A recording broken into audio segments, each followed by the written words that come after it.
Are you sitting comfortably? Then we'll begin. 10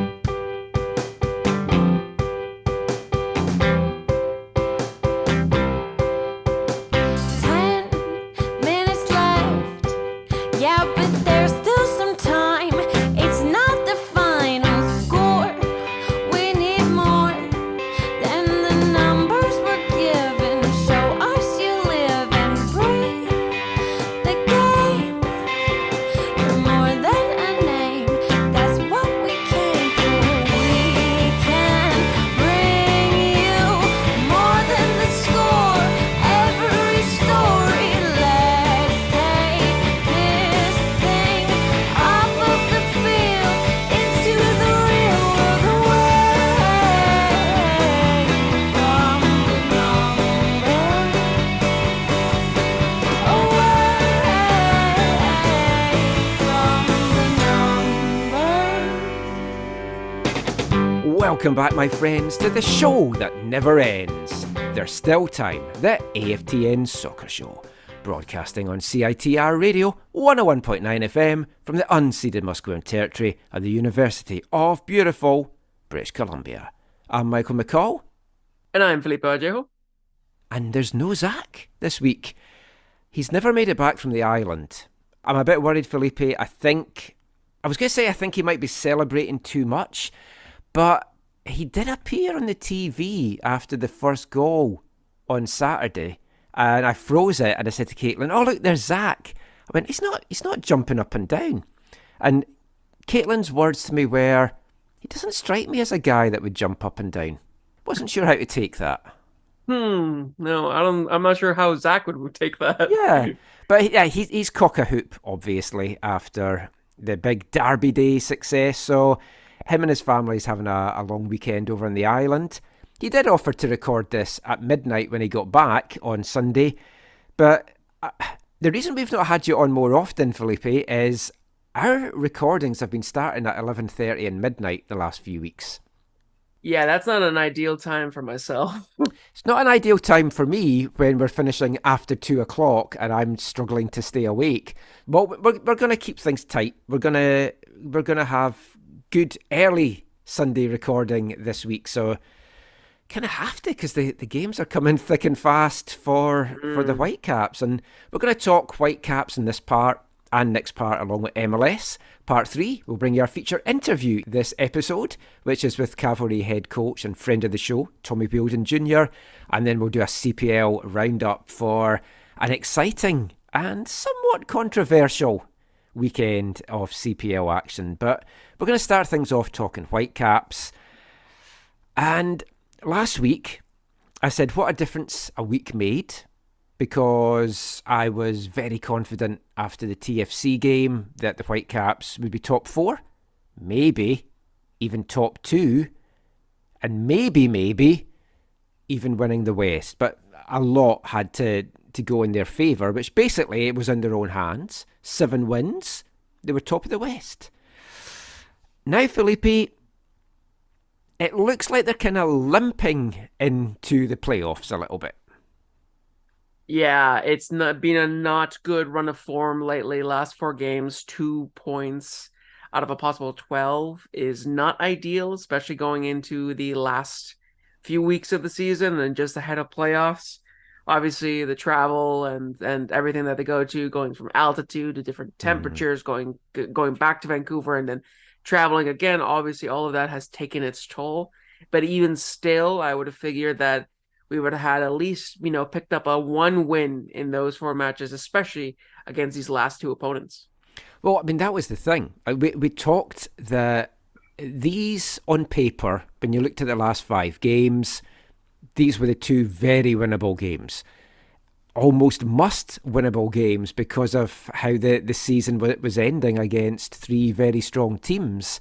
And I brought out an extra podcast midweek for the Colorado game, but we'll have just a quick chat about that just now, because 4 points have been dropped from that possible 6 in these 2 games. And I felt, at the final whistle on Wednesday, I felt a bit down.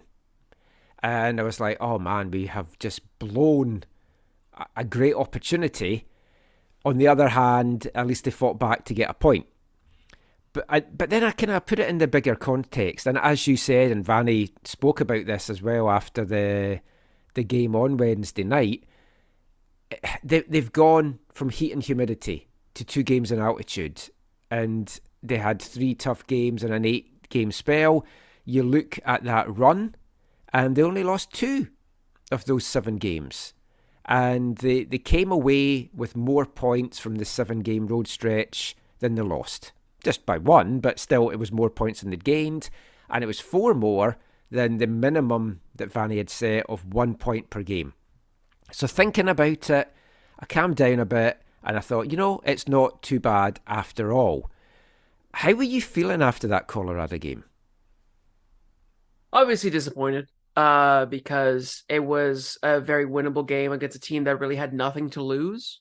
But as we've seen, especially in the CPL with Vancouver FC, that I will talk about later, when teams have nothing to lose, they seem to be playing a lot better than when they were fighting for a playoff spot.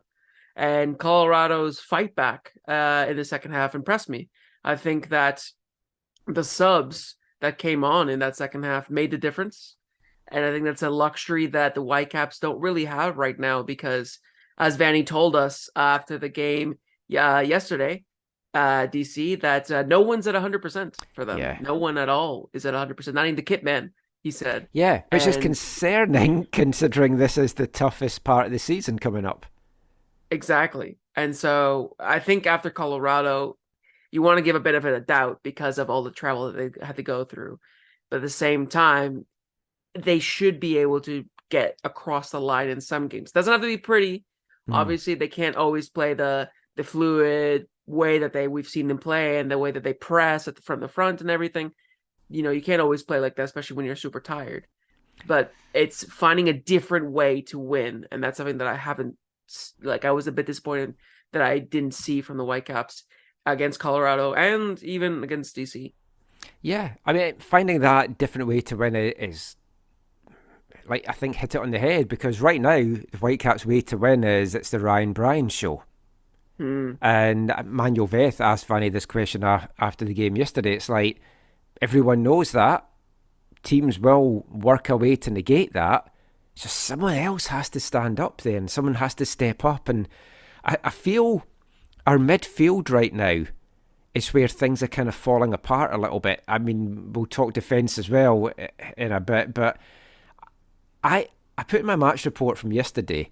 At half-time, I felt very open game.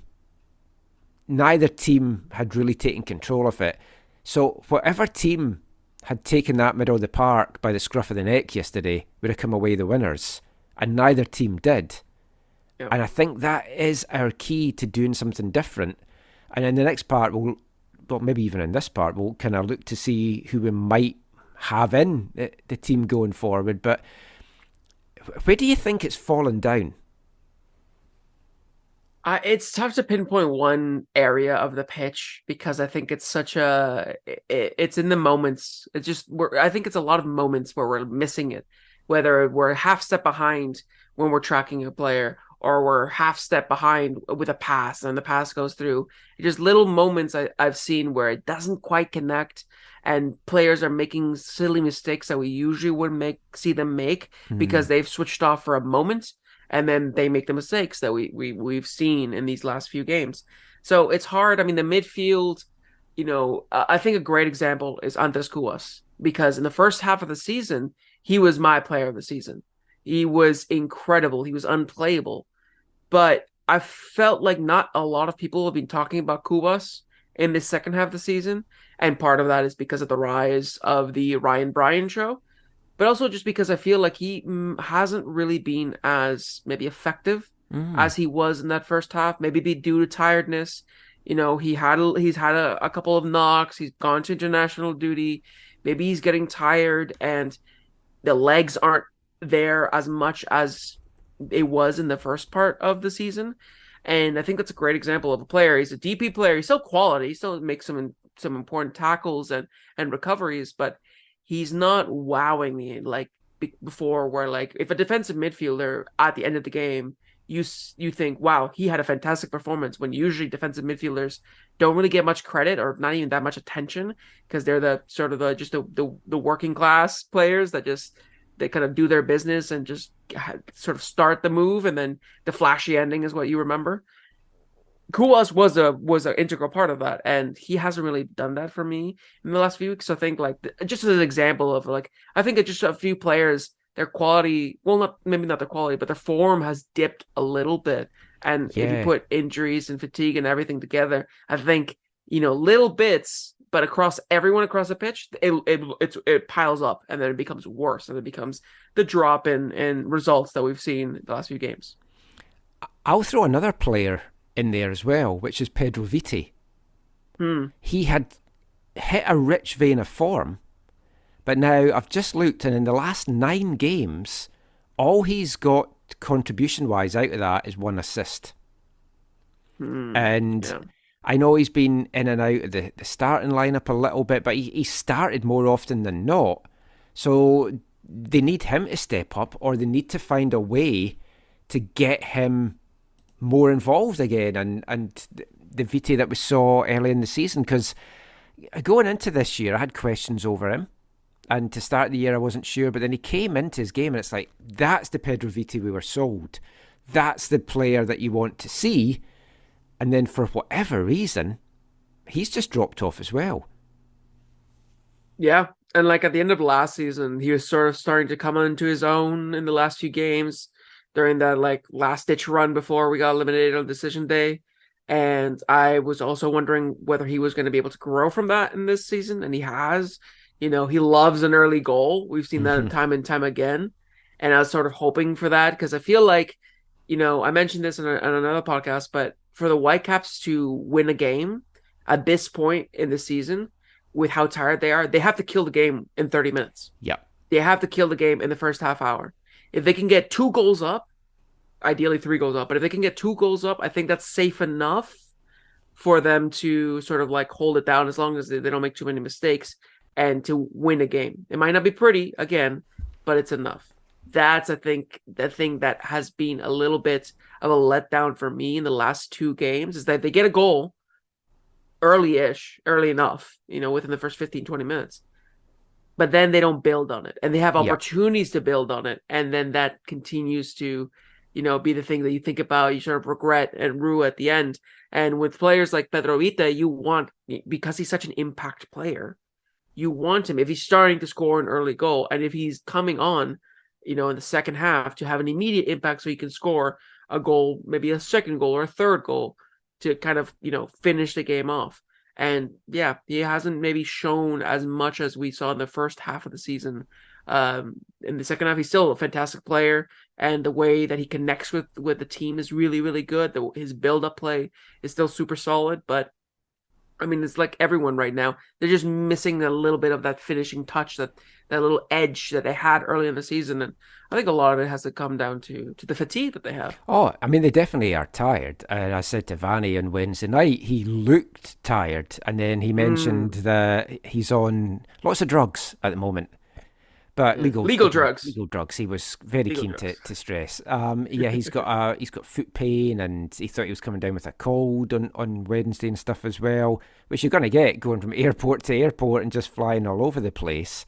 Yeah. But talking about not getting a second goal and putting teams to bed early brings us nicely into Saturday's match against DC. And I mean, it was disappointing. There's no getting away from that. It was a DC team that didn't really... At no point did I feel that they were there for a victory, which was weird, because they only had 3 games left, including that game, and every point is a premium for them right now, and they had to get all 3 points. But they just seemed content to be like, okay, let's just get away with this with a draw. Whereas I think if they had turned it up a notch, which they kind of did in the closing moments, but too little too late, I think they could easily have come away with the 3 points. It just needed one team to step up. And, I mean, they didn't. And the Whitecaps scored within the first 2 minutes. Beautiful header again from Brian White. His 14th of the season in MLS, 18th of the season overall, career year. Now moved within 1 of the Golden Boot, Gold's 11th assist of the season. And I genuinely felt at that point, oh, they're going to go on, this is going to be a comfortable victory now. And I think without a 7-game road stretch, they probably would have. Yeah. And that's the thing where with this team is that when you see the game in isolation, you think that's not a good result. You know, you need to win that kind of game against that kind of opponent. When you take it in the greater context and you think about, you know, if this was the Whitecaps right before Leagues Cup, right? When they were in a pretty rich vein of form, home and away, they got their first win against LAFC, away win against LAFC. I think if that team and that kind of physical level that they were at would face Colorado, like if they would have faced Colorado at the time they should have faced Colorado, and they would have faced DC United without that Colorado game in the middle, I think those would have been two different results given the time and given the form of the teams. That's very good. I hadn't even thought of that aspect of it, but no, that's a very, very good point. And yeah, you wanted the Whitecaps to push on and get that second goal. And I think that would have been the end of DC. I don't know that they would have had the fight in them to come back, but instead, literally handed them the equaliser in the 11th minute. And there's a couple of things to look at with this. First of all, initially I thought it was offside. And then when you watch it back, it's like, oh no, he's played on perfectly. It's like Kulas was no man's nowhere. I don't know what he was doing. I don't know what he was doing, but he was just playing Benteke on. Yeah. You'll obviously focus on the slip of Tristan Blackman, and it's like player slip. It's a slippy pitch. Turf pitches, they're watered so much, and player slip. It's unfortunate, I feel, that it's happened for Tristan, because I've been banging on that he needs a rest. He looks tired out there, and he does not look the Tristan Blackman that he did earlier in the season. And I mean, he'll beat himself up for that slip, but at the same point, Takaoka is playing with fire at playing that ball to him. Yeah, and I think like Takaoka in the last few games has sort of dipped a little bit too in some mistakes, like we saw, maybe some saves that he should have made. His positioning, you know, in the game against, I think it was RSL, right? The free kick from 40 yards that should never have gone in. So I feel like in the last few games, he's also kind of dipped in form. Again, likely, you know, has to obviously do with fatigue and travel. But I think for me, what was smart from DC, and I think Wayne Rooney or maybe Carl Robinson or anyone else in the technical staff, what they did very, very cleverly was they knew that this Whitecaps side was tired, and they probably knew that they had mistakes in them. So they went for a very high press. Very high press. You saw Benteke sprinting. You saw the whole forward line sprinting. DiPietro sprinting to press the back line, who usually is quite composed, because that's the whole reason why we brought Takaoka. He's great with his feet, and he's like an extra center back. That's what Vanny said. It's like Takaoka, when we have possession, he's basically an extra center back, so it's easier to maintain possession. But I think because they knew they were tired, the fact that they put so much pressure on our back line as we were passing out, and they knew that's how we like to build from the back, passing in through the back, then finding either the wing backs or getting to Kuas, and the Kuas chips it into Gold or Brian or the wing backs. The fact that they knew that that's where we start with, and they pressed that and knew that that was where we made mistakes, evidently is where we made the mistake. So I think, yes, it was we did shoot ourselves in the foot, but I think it was also partially the plan from DC to sort of induce that happening by putting on that high of a press, because I'll be honest, I was surprised they were pressing that much at the beginning. Mm-hmm. I thought that was opening themselves up way too much to the Whitecaps. And usually I think if the Whitecaps were well rested, it would have been a bit of a suicide plan for them, because it's easy just to go over the top. And with players like Brian White and Ryan Gauld and pacey players like Richie and even like Ali and Ryan when he came on, those players can punish you on the counterattack. But because we were so tired, it actually paid off for them, and eventually we gave them that gift. So I think, a lot of it actually is DC having a good game plan. Yeah, the thing with Takaoka, I feel, and not in this case because it was a pass out, but like you talk about being in the wrong place sometimes, or saves he should have made. I think in his head, he decides what he's going to do, and he just goes fully for that. But often the ball has not gone where he's expected it to go, and then he's caught out of position a little bit. And I still think he's a good keeper. I think he's been an upgrade, but I don't know. I mean, every team, if you're not going to win the championship, or if you don't make the playoff, you're going to look back at certain moments, and there's certainly some that Taka's had that certainly stand out as well. But you mentioned Richie there, and this for me was the game-changing moment. It's a 2-on-1 break midway in the first half. Larea, he's got White in the inside. You just have to play the pass, and it's criminally overhit. Yeah. And like if that was gold going forward, because of the chemistry they've got, they know where everyone's going to be. It goes inside to White. I don't think White misses from there. It's 2-1, and I genuinely don't think there's any way back for DC after that. I don't know if Richie's just still getting used to the pitch, because the Whitecaps didn't train on the pitch this week. They trained up at UBC, which is something that I'd like to speak to Vanny about at some point as well. I don't know if that's detrimental to the team. The players want to train on grass. That's always been said. But sometimes I feel when you've got new players in that maybe isn't used to it, and you're trying to get the quick things going, you need to be a bit more familiar with the pitch. And I'm maybe giving Larea a huge benefit of the doubt here and just saying the pitch was playing quicker than he thought. But for a Canadian international player, that pass had to be better. Yeah, and actually, I was even talking about it. I think he played the pass too early. I think he had the pace on him to beat his man, go all the way up to basically the goalie's box, and then put it across on a plate for Brian White. Make it even easier for him as a simple tap-in, rather than having him to, having to beat the keeper on a one-on-one, which I still think he would have done.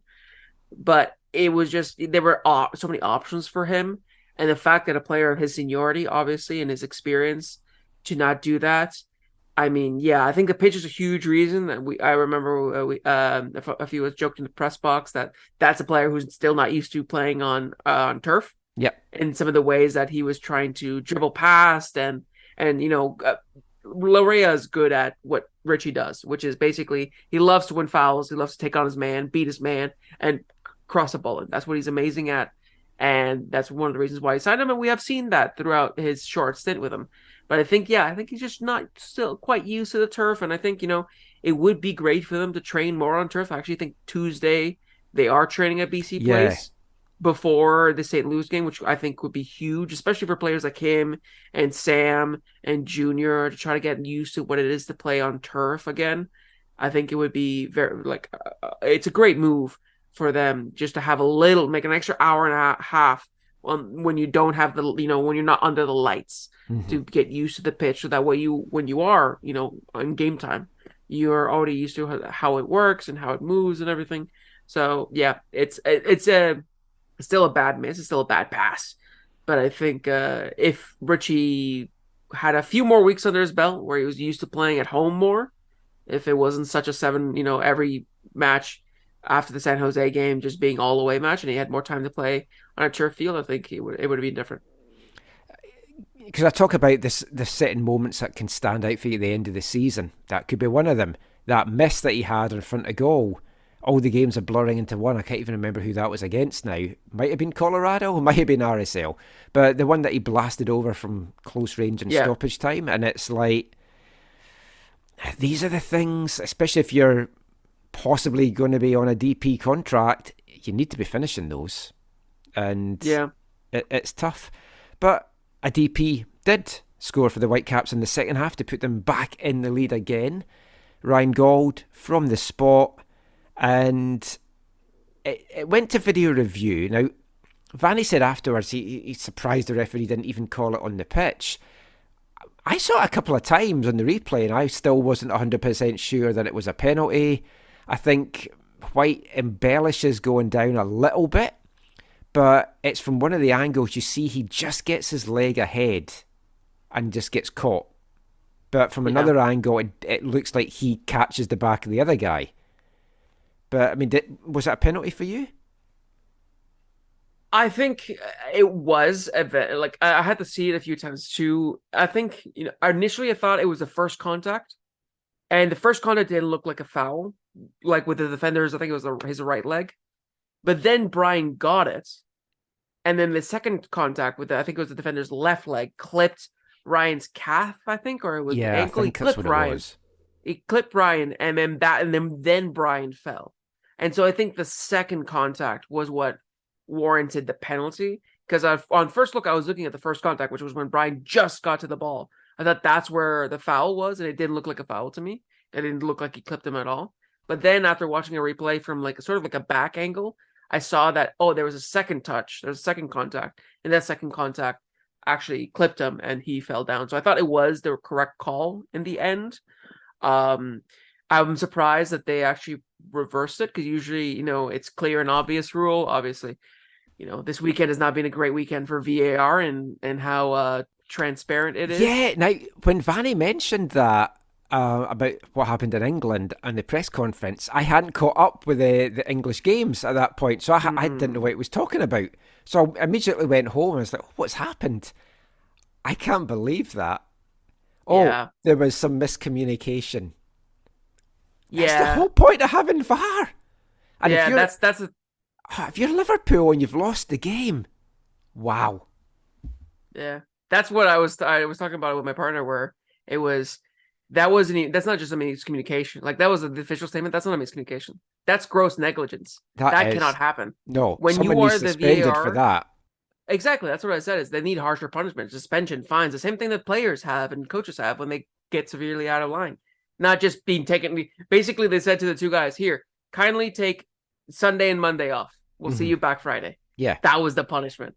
It's ridiculous. At the end of the season, Liverpool could miss a Champions League spot by a point or 3 points. And you look back at that moment of the season. Yeah, on the form that they were on prior to, like, I'm a Spurs fan, so I was happy. But on the form they were prior to that match, I mean, that point could be the difference between them finishing second behind a team like Manchester City. So, like, at the top level, when Premier League's supposed to be like the number one league in the world, for that to happen is ridiculous. But we're getting off topic. Oh, I know. Last thing I'll say though is I hate Spurs, but I love Ange, and it's like now I'm conflicted.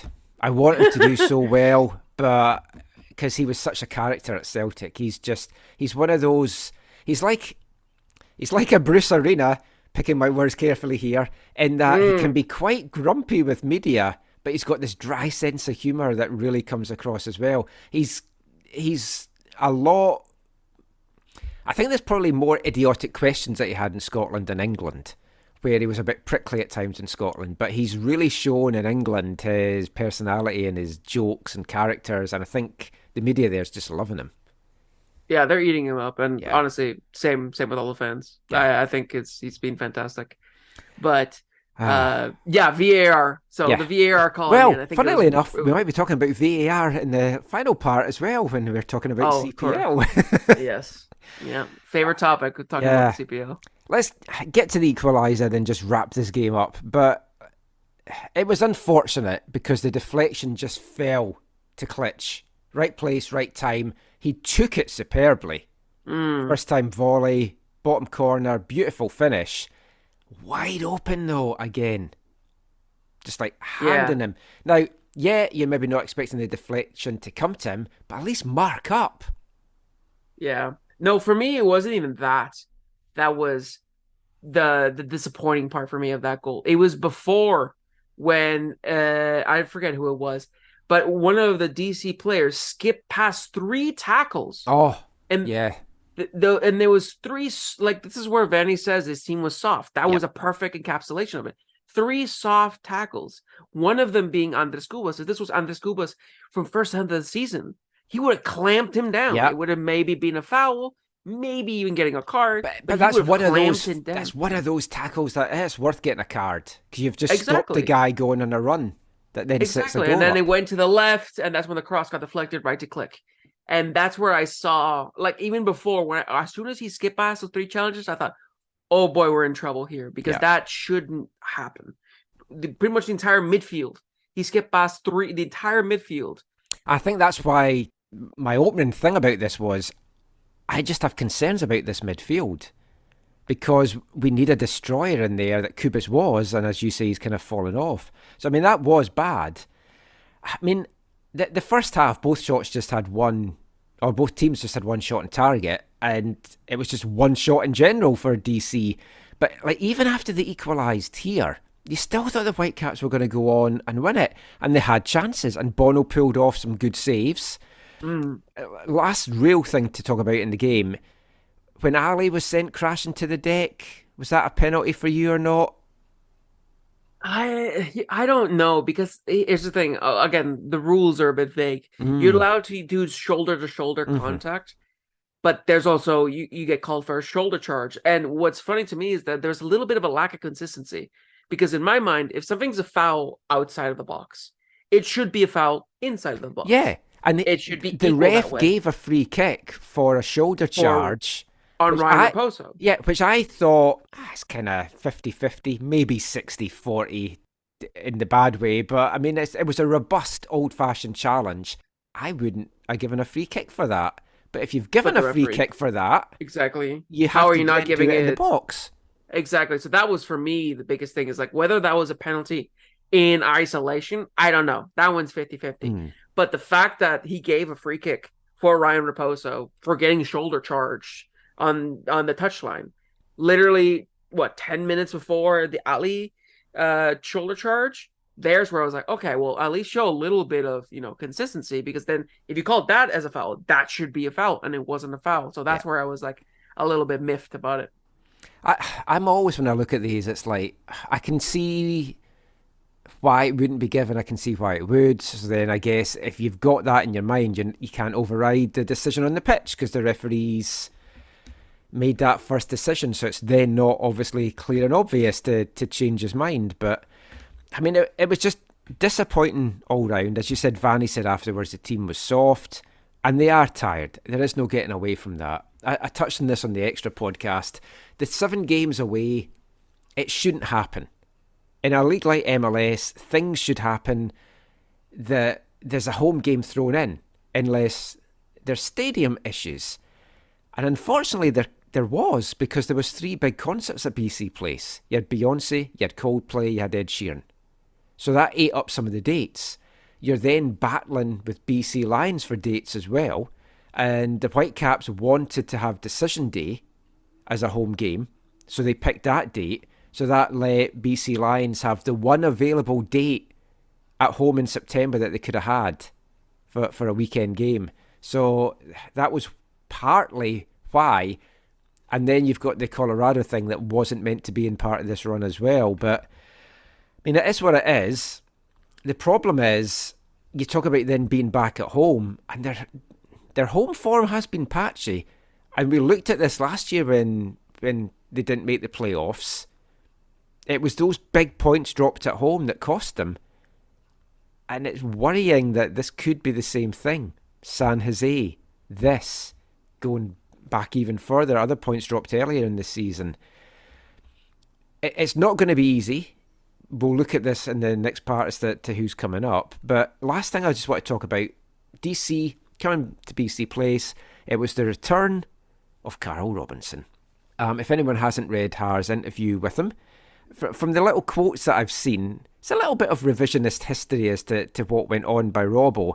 But I have always said that I think Robbo doesn't get the credit for what he did with the team that he had.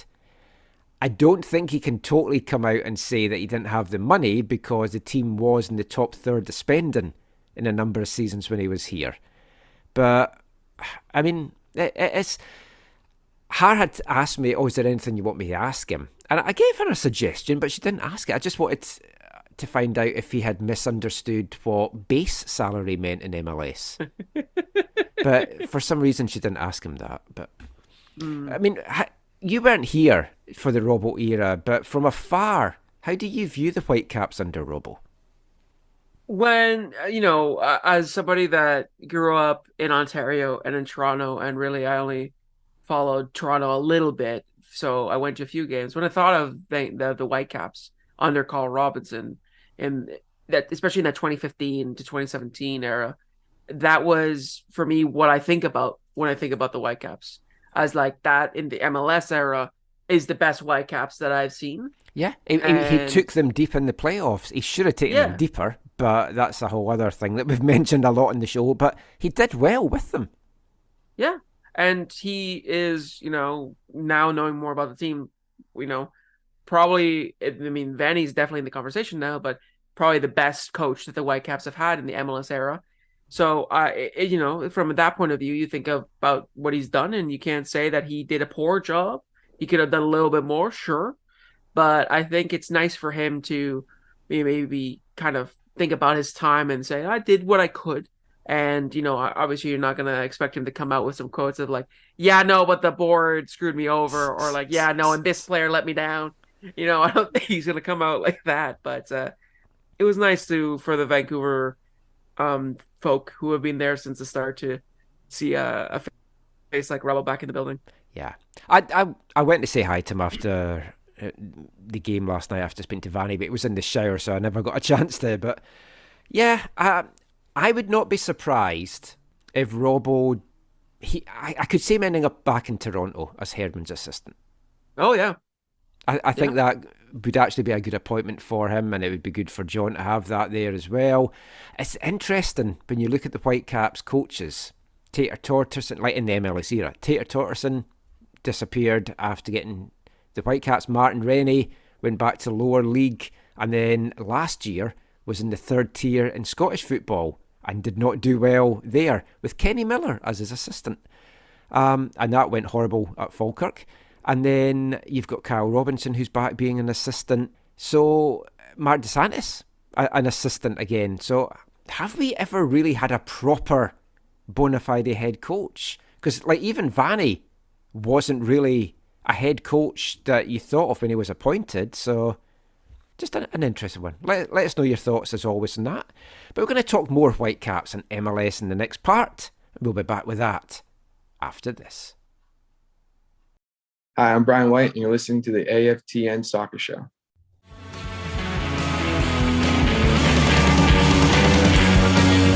That's a televised mind. That's a televised mind. That's a televised mind.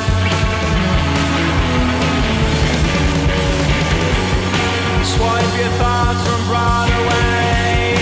Turn ideas to cabaret. What are dreams of yesterday? Far behind. Are your laughter pissed away? Are your sadness pissed away? Now you don't care what they say, nor do I. That's a televised mind. That's a televised mind. That's a televised mind.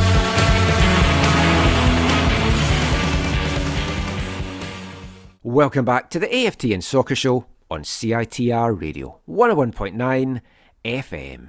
And kicking off this part, it's our Artist of the Month for September here at AFTN. I know we've moved into October, it's basically still September. But because we had that gap for the vacation, I feel I didn't really do Fontaine's DC justice. So it's a 5-6 show month coming up in October. Lots of time for our new Artist of the Month, which I won't tell you who they are yet. All I will say is they're Italian, and it's to help inspire Vanny over the line.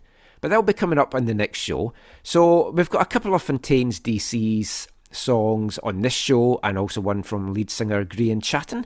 That was a track from their second album, 2020's A Hero's Death, called Televised Mind. We've got one more to come from the band and one more from Grian. But we're going to continue talking Whitecaps and then turn our attention to the wider MLS thing in this part. Disappointing No other words for the last two games. Squandered is a word I've used a lot in my match reports and online because it does feel like squandered opportunities. And I'd made so much about, the Whitecaps, their last three games are against the top three in the West. Not anymore. After a shock result today when RSL not only beat LAFC in LA, Arango came back to score the winner, and RSL have moved into second. Bizarro land. We'll get into that shortly. The Whitecaps are in a battle. Whether they're playing the 1, 2 and 3, whether they're playing the 1, 3 and 4, they're in tough. They're still in 6th in the West. They're sitting on 43 points. Crazily, with how tight it is, only St. Louis in the West have clinched a playoff spot. Only Colorado have been eliminated. 12 teams still harbour postseason hopes. Compared to the East, 7 teams have already clinched and there's just 2 places up for grabs there. So the West is absolutely nuts this year. And the Whitecaps are sitting 6th. They're 3 points off second. They're also just above the playoff line, well, the 9th place team who's on 41, but they do have a 5-point cushion on the 10th place team, Kansas City, who have played a game more. Minnesota, though, also 5 points behind and the same points as Vancouver. How concerned are you, Felipe, about the Whitecaps in this run-in? And I'll put this in 2 questions to you. Are you concerned that they might not make the playoffs, or are you pretty sure they'll get in, but you're a little bit concerned where they might be in the grand scheme of things? I think it's more of the second one for me. I'm pretty confident that they'll get in. I'd say 75% confident that they'll get into the playoffs. It's more about where they get into the playoffs. And I think, people's expectations have slowly shifted back to let's just make the playoffs. Obviously earlier people are like, let's make top 4. Now it's shifted back to let's just deal and get to the playoffs. Let's just clinch it and be done with it and then focus on what happens next when we get there. I think for me, I'm sort of adopting a little bit of that mentality as well, where obviously I want to see them rise as high as they can in the table. And if they can get into that top 4 position, then fantastic. They still very much have that in their hands. But looking at the opposition that they have left, first, second, and fourth, looking at the fact they still have to go to Seattle. In Seattle, they have to host St. Louis, right, like literally on Wednesday, just after playing on Saturday as well. It makes it even more tough. So I feel for them that as long as they can get, I think with 2 more points, depending on other results, that should be enough to clinch it. Obviously, I think the scenario is for Wednesday. If we win against St. Louis, there's a big if there. If we win against St. Louis and Minnesota and LA Galaxy don't win, if they draw or lose, then we clinch the playoffs. I believe that is the scenario, the guaranteed scenario. There's a few, I think there's one other scenario because of teams facing other teams where we still might clinch it without winning. But that's too much of a headache for me to try to look into. Yeah, I mean, it all gets a bit complicated, and I'm wary saying these words out loud. I think they're in with their current points total, and I'll tell you why I think that. Okay. Because obviously we're looking at top 9 at this stage. So below the playoff line on 38 are Kansas City and Minnesota. They play each other in one of their remaining games. So Kansas City only have 2 games left to go. So the most points Kansas City can get is 44, which they could easily get, which obviously if Vancouver don't get any more, it overtakes them. But one of those games is against Minnesota. Minnesota also have the 2 LA teams to play. I don't see Minnesota winning out. So I think 1 point might still be needed, but I think just the way that things will play out, 43 will get the Whitecaps in. Now, obviously, we don't want to rest on our laurels here, and that might not even be the case because teams could go on runs, as we've seen with Portland and Houston and other teams over the season. But I think they're probably in. But you do not want to be going in winless in... If they don't take any points from or get any wins in these last 3 games, winless in 7 games. That is not the form to go into the playoffs with. No, not at all. And especially at the time that it comes at, you couldn't have worse timing. If this happened in the middle of the season, it would still be bad, but you could still be like, we could bounce back from this and rise back up the table. But the fact that we're going into the playoffs, tired, disappointed, maybe having some questions about, is it really working the team as it is right now, with the defense and the midfield? It's the worst time to do it right before playoffs because, in playoffs, and I've always said this, the rest of the season doesn't matter. The past doesn't matter. As soon as that, first whistle goes, all that matters is that your performance in that 90 minutes. Nobody cares how well you did in the regular season or how poor you did in the regular season. And for me it's just about mentality. It's about how sharp and ready are you for that game, because it's literally going to be about which team wants it more. And right now, the Whitecaps, you can see the desire there. And I was sort of hoping that, against DC, it's their homecoming. There was a huge crowd, 19,000 and a half, I think it was. Yeah, I was worried about that. When the Whitecaps said before the game it's one of the biggest crowds of the year, I was like, been there before, and they fall flat when the big crowds turn up. Yeah.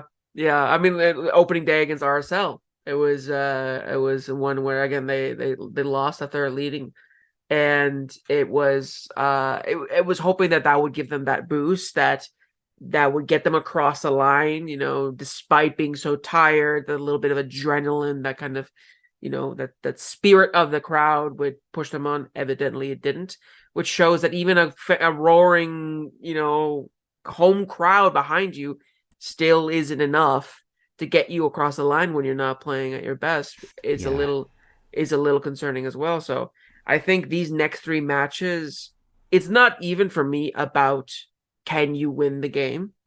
For me is, can you go toe to toe with this team and prove that it can go either way, because these are top teams. St. Louis, no one expected to have the year that they did in winning the Western Conference. Seattle have really bounced back after their poor season last season, and LAFC have been sort of hit and go since the CONCACAF Champions League, but they're still very dangerous. So with these teams, for me, it's more of the performances, because like you said, I still think even worst comes to worst, we'll still make it just about. So it's obviously I'd love some wins or at least some draws, but for me, it's about the performances to show, are they ready and capable to take these teams on when it comes to a playoff situation? Because Vanny even mentioned these next few games are playoffs. They are playoff games. So this is going to be a testament to when playoffs actually come, what are we going to see from them? Well, I think one of the many frustrating things from that DC draw was all the other results went in the Whitecaps' favour. It was a great weekend for the Whitecaps. It was even added to today with RSL beating LAFC, because that then gave St. Louis the Western title. Because we were like, they can clinch at BC Place on Wednesday. They've now clinched. So do they rest players? Do they bring a full strength squad? I mean, that's a great question too. That's a massive twist now to it. And I've looked at some of the other teams round about as well. Now, one win in these last 3 games, and I think that's 100% the Whitecaps are in. They want to be top 7. You do not want to be in this play-in game. No. That is the worst possible game to get into.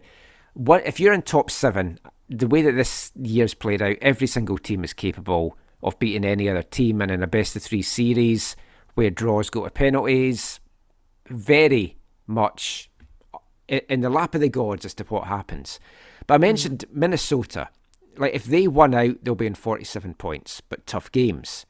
Kansas City's 2 games that they've got left, it's tough because they've got that game against Minnesota, as I mentioned, which could end one or potentially even both the teams' sort of seasons, depending on how things go.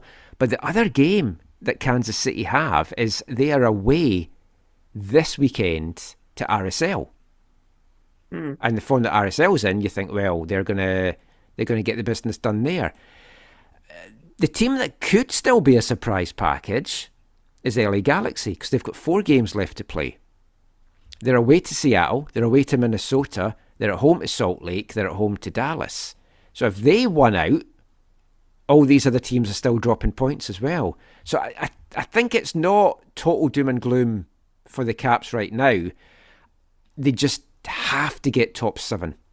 If they're 8th or 9th, I just don't fancy their chances at all. But Yeah.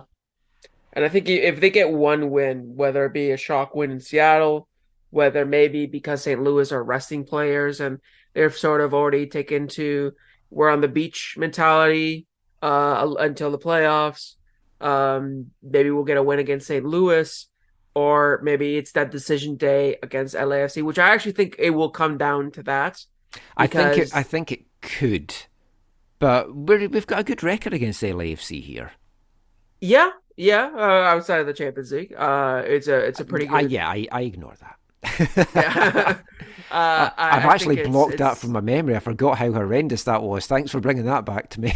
Yeah, just that Buenga long shot goal still lives rent free in my head. But yeah, I think because not only is that the decision day, but that's after international break. That's after, like, I think it's 2 weeks off. That is the rejuvenation period that the Whitecaps need to be fully ready. Because I think against LAFC, if they can win that game, I think then we'll probably finish 6th or maybe 5th, depending on the other positions and depending on how the earlier games go. But that will be for me the biggest testament to the Whitecaps. Be like, you've had your rest. Sure, international duty. A few players will be going to play internationally, but it's not going to be as sort of taxing as this away run was for them. Now you have some rest. How well can you play when it really, really matters? And I think the LAFC, I'm literally think of it as sort of a play-in game, because that will determine where we're going to finish in the playoff spots before the playoffs actually start. So I think that's a huge game for us. Obviously, decision day game always are, but I think especially this season in the situation we're in, that will be massive to where we finish in the playoffs, and a big part into the fate of how well we do in playoffs come late October. Yeah. I mean, if they find form and they storm through these 3 games, they'll be top 4, could still be second. I mean, just the way how tight everything is, who knows? The weekend's results, as I say, they all went in the Whitecaps' favour, so a few more sort of match days like that would be good. Just quickly turning our attention to the East, just have to give huge congratulations to Cincinnati. Already had wrapped up the Eastern Conference, now Supporters' Shield winners. And what a season they've had. It just shows you how much you can turn things around. And it also shows you how, if you're dominant at home, because they've got a 13-1-1 record at home, that sets you up so nicely. But then I also look at the Whitecaps game against them, where they went toe-to-toe with them and probably could have won that. So it just shows you that it's a weird league this year. Yeah. And, I don't know maybe if many people outside of Cincinnati or many people outside of the Eastern Conference were expecting, Lucho Acosta to have the season that he's been having, because he has been incredible for them in terms of, goals and assists. I think in all competitions, he has 15 goals and 10 assists. It's similar to what Ryan Gould's doing for us, just for Cincinnati. So the fact that they have him playing to the potential that he has been playing, while still having players like Brandon Vasquez and Barrel also has had a few assists chipping in as well, shows that Cincinnati are not a team to be played with. And everyone thought that Philadelphia Union were going to be able to do what they did last season again this season, but Cincinnati have really taken the Eastern Conference by the scruff of the neck and said, this is ours. And all credit to them for winning Supporter Shield, because I don't think there's another team that deserves it more this season. Yeah. Last two MLS things is what I had to chat to you about.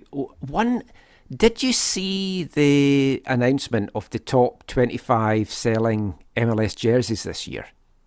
Yes, I did. I mean, I was stunned Lionel Messi was number one. I'll tell you what, I was stunned that was about. The stunning part. Tim Parker has the 14th best-selling jersey in MLS. Tim Parker. Timmy Parker, yep. That one was crazy. A stunner. The fact that, obviously it's the first year of St. Louis, so of course a lot of fans are going to want to buy jerseys. There's a bit of Tim Parker. But the fact that it was Tim Parker there as third? I mean, Jake Nerwinski didn't make the top 25, so Har clearly didn't buy as many jerseys as I thought she would. No, she didn't convince as many people as she would have wanted to buy his jersey. But it was an interesting top 25. No Canadian players on it. That maybe isn't that interesting. No Canadian teams players. So the Insigne love, either everyone bought his jerseys early or that love has died. And did you see him getting into the altercation with the fan yet? He started yelling at that fan and they had to pull him away. Yeah, I think that love's well over. Yeah, whether Herdman can change things, I don't know. But if I was him, I would get rid of him. I think at this point, I think he's become too volatile. Yeah, maybe, it's a distraction with the fans. Yeah, but when you've got that and money as well and not performing, so I mean, yeah. I think if he does leave, he'll have a serious case of being one of the biggest MLS flops MLS has ever seen, because he was supposed to come and turn around this Toronto FC side. And I remember last season, the whole reason why everyone was okay with them being so poor in the first half of the season, it's like, wait until the Italians come. And the Italians came and it got a little bit better, and then it really hasn't lived up to all the expectations. So yeah, it's going to be interesting to see how Toronto FC bounce back from this, and if Herdman has full, because the only way I can see this going well for Herdman is if he has full reins. If basically everyone says, here, you take the keys, you help us out, you figure this out. Because if not, then what's the point of bringing him in? Well, I don't think he would have gone there unless he had been made that deal. Yeah, I mean, there's no way. I'm curious to see if he decides to have a fresh slate and bends off the Italians and maybe some of the veteran players and said, let's start again. Let's start anew and bring some new players in with a different identity, with a different philosophy that we've seen, and stop trying to do what, they did, trying to replicate what Greg Vanney did with a team in 2017. And let's try to find a new identity and try to play better. I'll be, very curious to see if Herdman can pull that off. Mentioned the Messi effect with the jerseys. And I mean, I love that pink Miami jersey anyway, whether it had Messi's name in the back or not. If I was looking around MLS and it's like, okay, you can pick 3 jerseys from across MLS, I'd probably would, pre-Messi, have picked that one anyway. I really like that. I think a pink jersey is quite unique as well in the game and really stands out. And I like how it's like pink v purple for the Florida Derby as well. It adds something to it. But what Messi also adds to is demand for tickets. And as a result, ticket prices can go up. Did you see the season ticket renewal prices for Inter Miami for next year?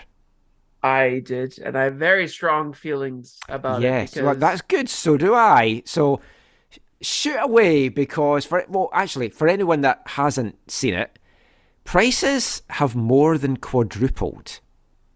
The cheapest season ticket is $867 US, which is more expensive than 90% of the cheapest season tickets for English Premier League teams. So that's what I saw. You've had fans that have supported this team from the beginning, And I mean, let's be honest, a lot of fans that are maybe in supporters section are young fans. They haven't got a lot of disposable income. Who does have a lot of disposable income with the cost of living these days? So to quadruple that is disgusting. It's freezing out long-term supporters, and they don't care because they know that the demand will be there for tickets. But then what happens when Messi goes? You can't keep the tickets that high. That's the thing for me, that it was so ridiculous. Like, obviously on the first half, no middle class or even upper middle class family even can afford those. Even the cheapest ones, I don't think they could afford those season tickets. So yeah, if really, you're a family of four, how do you justify that? Exactly. It's like you're spending what, $4,000? How are you gonna do for the cheapest season tickets? You're not even in the best spots. It's ridiculous. But on this, from a like even more just a business point of view, it is such a grubby, kind of cash grab now, rather than a well-established plan. Like this is for Inter Miami, like a platform. No other team in the MLS since LA Galaxy with David Beckham in 2007 has had a platform this big to elevate them to a new level. And you want to build from that. You want to be smart in how you build off that platform that you have been given by having Lionel Messi at your club. This is not the way to do it because, like you said, what's going to happen once Messi leaves in a year or two? How are you going to justify keeping at the level? And then if you say, okay, Messi's left and you drop back down, what does that say to your fans? Mm-hmm. Hey, do you keep those folk that bought the season tickets just for Messi? Or do you lose thousands of fans that you somehow have to get back, and the ones that you're trying to get back are the ones that you've just pissed off because you priced them out of the market? And there is another team in Miami. There's a USL team in Miami, Miami FC. Oh, Miami FC, yeah. No, that's the thing. It's like they're gonna come to a point where they're gonna have little fans because all of the Messi crew that was able to afford it is Messi's gone. We're leaving, and all of the non-Messi crew that couldn't afford it is saying, well, why should we even try to trust in you again? Mm-hmm. After, like you said, you literally priced us out. You said the worth of Messi and the profit we can gain is more important than building a club culture. Is more important than having that, cultivating that fan culture into a team that now, like I said, has the best platform to just erupt into the world scene, not just in the US, in the world scene. Because what was incredible for me is I was in Greece. I was in islands like, Mykonos, Santorini, and sure, there's a bunch of American tourists there. But I saw tourists that were not from the US, that were from the Middle East, that were from the Eastern Europe, that were from Africa, that had Inter Miami jerseys with Messi on the back. Little shops were selling the classic ones that are like those Chinese jerseys that the kind of like the letters falls off and everything after a few washes. They were selling Real Madrid, Barcelona, Manchester United, Inter Miami. So they have now gone global because of Lionel Messi. I know. This is the worst way to be dealing with that with the season ticket holders, because those people in Greece and those people all over Europe, they're going to be paying attention and they'll give you money with those jerseys that they buy legally for Messi and everything. But when Messi leaves, they're not going to care about Inter Miami anymore. And now they're gone. Who do you replace and your local with? Fans are pissed off. There's no one like as good as Mbappe is, or I don't know, Jude Bellingham could be the next young guy that really makes it Erling Haaland. Huge. Yeah. It's like none of them compare to Messi to justify those prices. And that's the thing. Even Barcelona is struggling since letting Messi go. And like, what is their identity after Messi? We're seeing with PSG, the Messi, Mbappe, Neymar experiment failed. How do you recover from that? And those are mega teams with mega budgets and history. And then you have Inter Miami. And it's just like the lack of forethought and the lack of compassion for your local fans makes it such a despicable thing. And I'm surprised that David Beckham hasn't said anything about it. I'm hoping that there's something that we don't know, that fans from day one are getting it cheaper and it just hasn't come out yet, or if they're like, oh no, this was just meant for, it wasn't meant for renewals. I mean, none of this thing's been said, but I'm hoping the backlash is going to make them change their mind. But they know they're going to sell tickets. But the other thing to say in that is, like, Messi's injured just now. What happens if he gets injured next year? What if it's a really bad injury and he's out for half the season or more? And you've just pissed away all that money to watch still some good players, albeit, but that's not why you've paid that money. You've paid that money because you want to watch Messi. Yeah, as much as they are good players, you didn't go to see Cremaschi or Campana you didn't pay $1,000 to go see them. And sure, if Busquets and Alba around, that's still a little bit worthwhile. But yeah, there's so much that could go wrong with it. There's so much that will go wrong with it if they go through with it, that it would be incredulous for them to stick to their guns and to stand firm with this decision. It would just be, it would be from a club's standpoint, from a long-term standpoint, it would forfeit so much potential that they have now with the platform that they have. It's just everything that is wrong with modern football. Like, money is the god, money's the king, and the fans are just second place. But anyway, let us know your thoughts on it. I'm sure you've got a few. That is it for the Whitecaps chat. That is it for the MLS chat. We will be back with our feature interview for this episode and talking CPL after that. We'll be back with all of that after this. How's it going, guys? I'm Ben Fisk. You're listening to the AFTN Soccer Show.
Welcome back to the AFTN Soccer Show on CITR Radio 101.9 FM.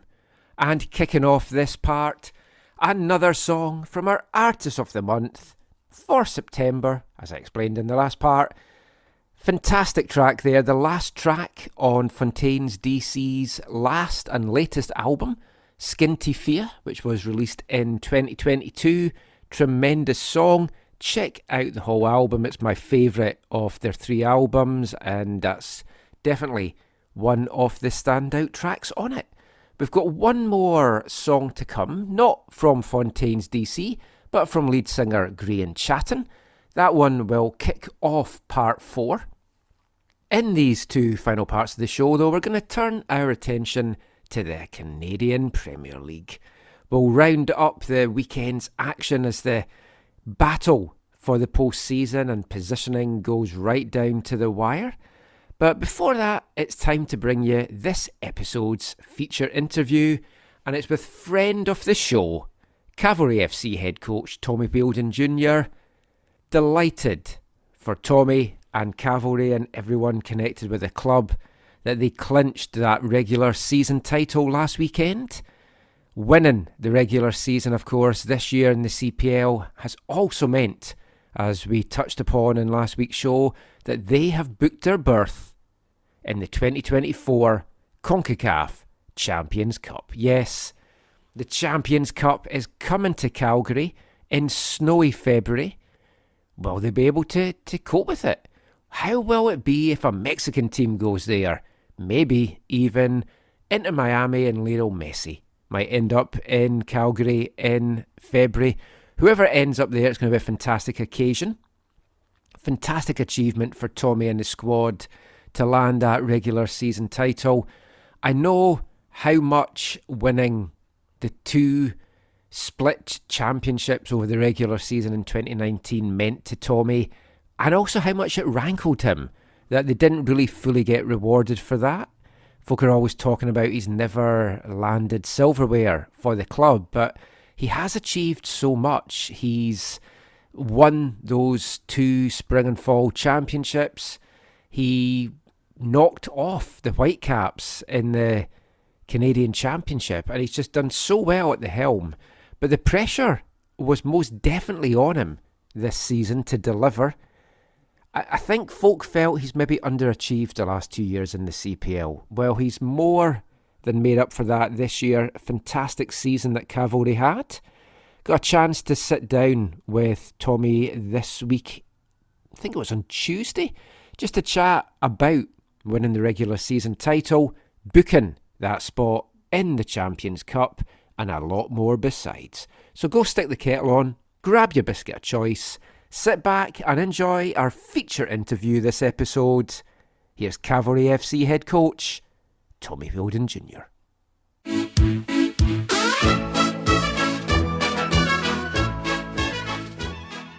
So delighted to have you back on the show, Tommy, and I'm sure it's been a very fun weekend for you. Yeah, it has, and it's nice to reconnect with you too, Michael. I mean, you were there from the early Foothills days to being in the press conference when we beat Whitecaps at BC Place to now being able to celebrate this next chapter of our journey. So yeah, it's been more of a surreal weekend. I'll tell you the reason why is, one, we've won it with 2 games still left to go and haven't yet lifted the trophy, so that we can look forward to that. The second thing was just seeing our crest in the company of others when the CONCACAF Champions Cup welcomed us to that tournament. That, for a club that's only 5 years old, that's remarkable. I said to you before we recorded, congratulations. So I'll get it officially in the thing. So big congratulations to you. Regular season champions, the first winners of the CPL Shield that you'll officially now get to lift, I'm assuming, at home. And as you say, a place in the Champions Cup. We'll get into what it means to the club, but for you personally, the journey you've been on, like you and your family, Calgary soccer, it's just all so intertwined. What does this moment mean for you personally?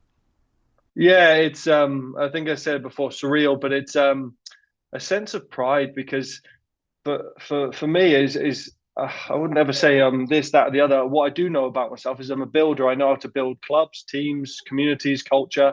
And I think if you can have those foundations, you bring good people with you. You know, I'm thankful to have been on this journey through the Foothills days with you. Leon Hapgoods now is my right-hand man here at Cavalry, to my brother Jay, to now Nick Ledger coming on their journey, to, you know, Mason Trafford's now working in the front office. My family have been there since day one. They've come away with me to Victoria Highlanders away, to, you know, when we've won the PDL Championship down in Reading in Pennsylvania, to now be able to share these moments. And listen, actually, funny story, when we were in Halifax just recently, the previous owner of the Calgary Storm, Mike Van Dale, that brought myself and my dad over, now lives there. And he took me out for lunch before we played the Halifax game and then came to that game.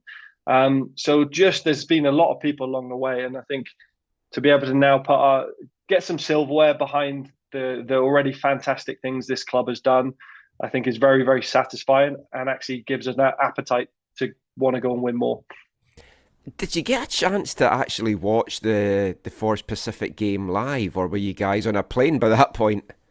We were, actually. That was a really interesting story. So we'd actually, because of all the traveling miles we've done, we've all got these WestJet points to get us into the lounges. So we watched the first half, you know, together as a group. Then we got on the plane and we couldn't get the app going. It was our video analyst, Daniel Hutchins, that got the Wi-Fi, then went through the website, and got us on there. So we literally were able to watch the game. So we had one at the front where the coaches were and one at the back. And when I say in the front, I don't mean first class. We're literally more than the exit rows. There's always a race to get the seats. We don't fly in premium, that's for sure.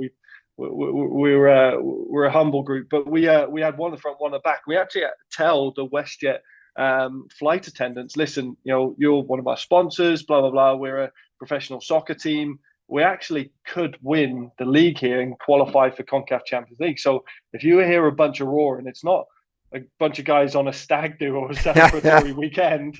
We're actually a professional group.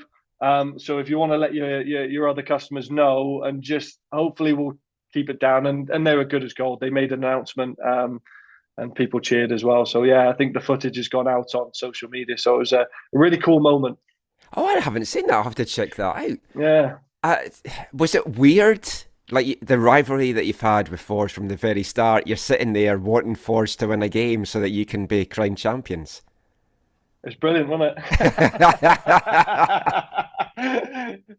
It's great because I think they've done terrific. They've been a club that we've gone neck and neck with, and they've had better playoff success than us. We've had better season success than them.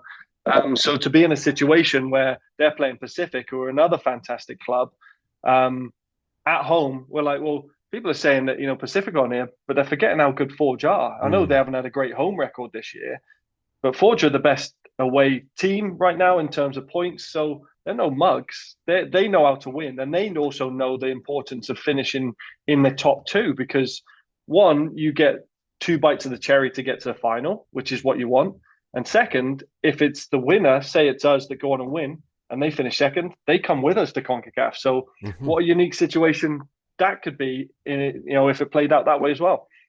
Yeah, we said in our show, or I said in the show a few weeks back, Zach was slightly different viewpoint, but I tipped you guys a few months back now that you'd win the regular season, because I just felt, I knew what it meant to you. I knew how much 2019 rankled, and you would have this group so ready to do it.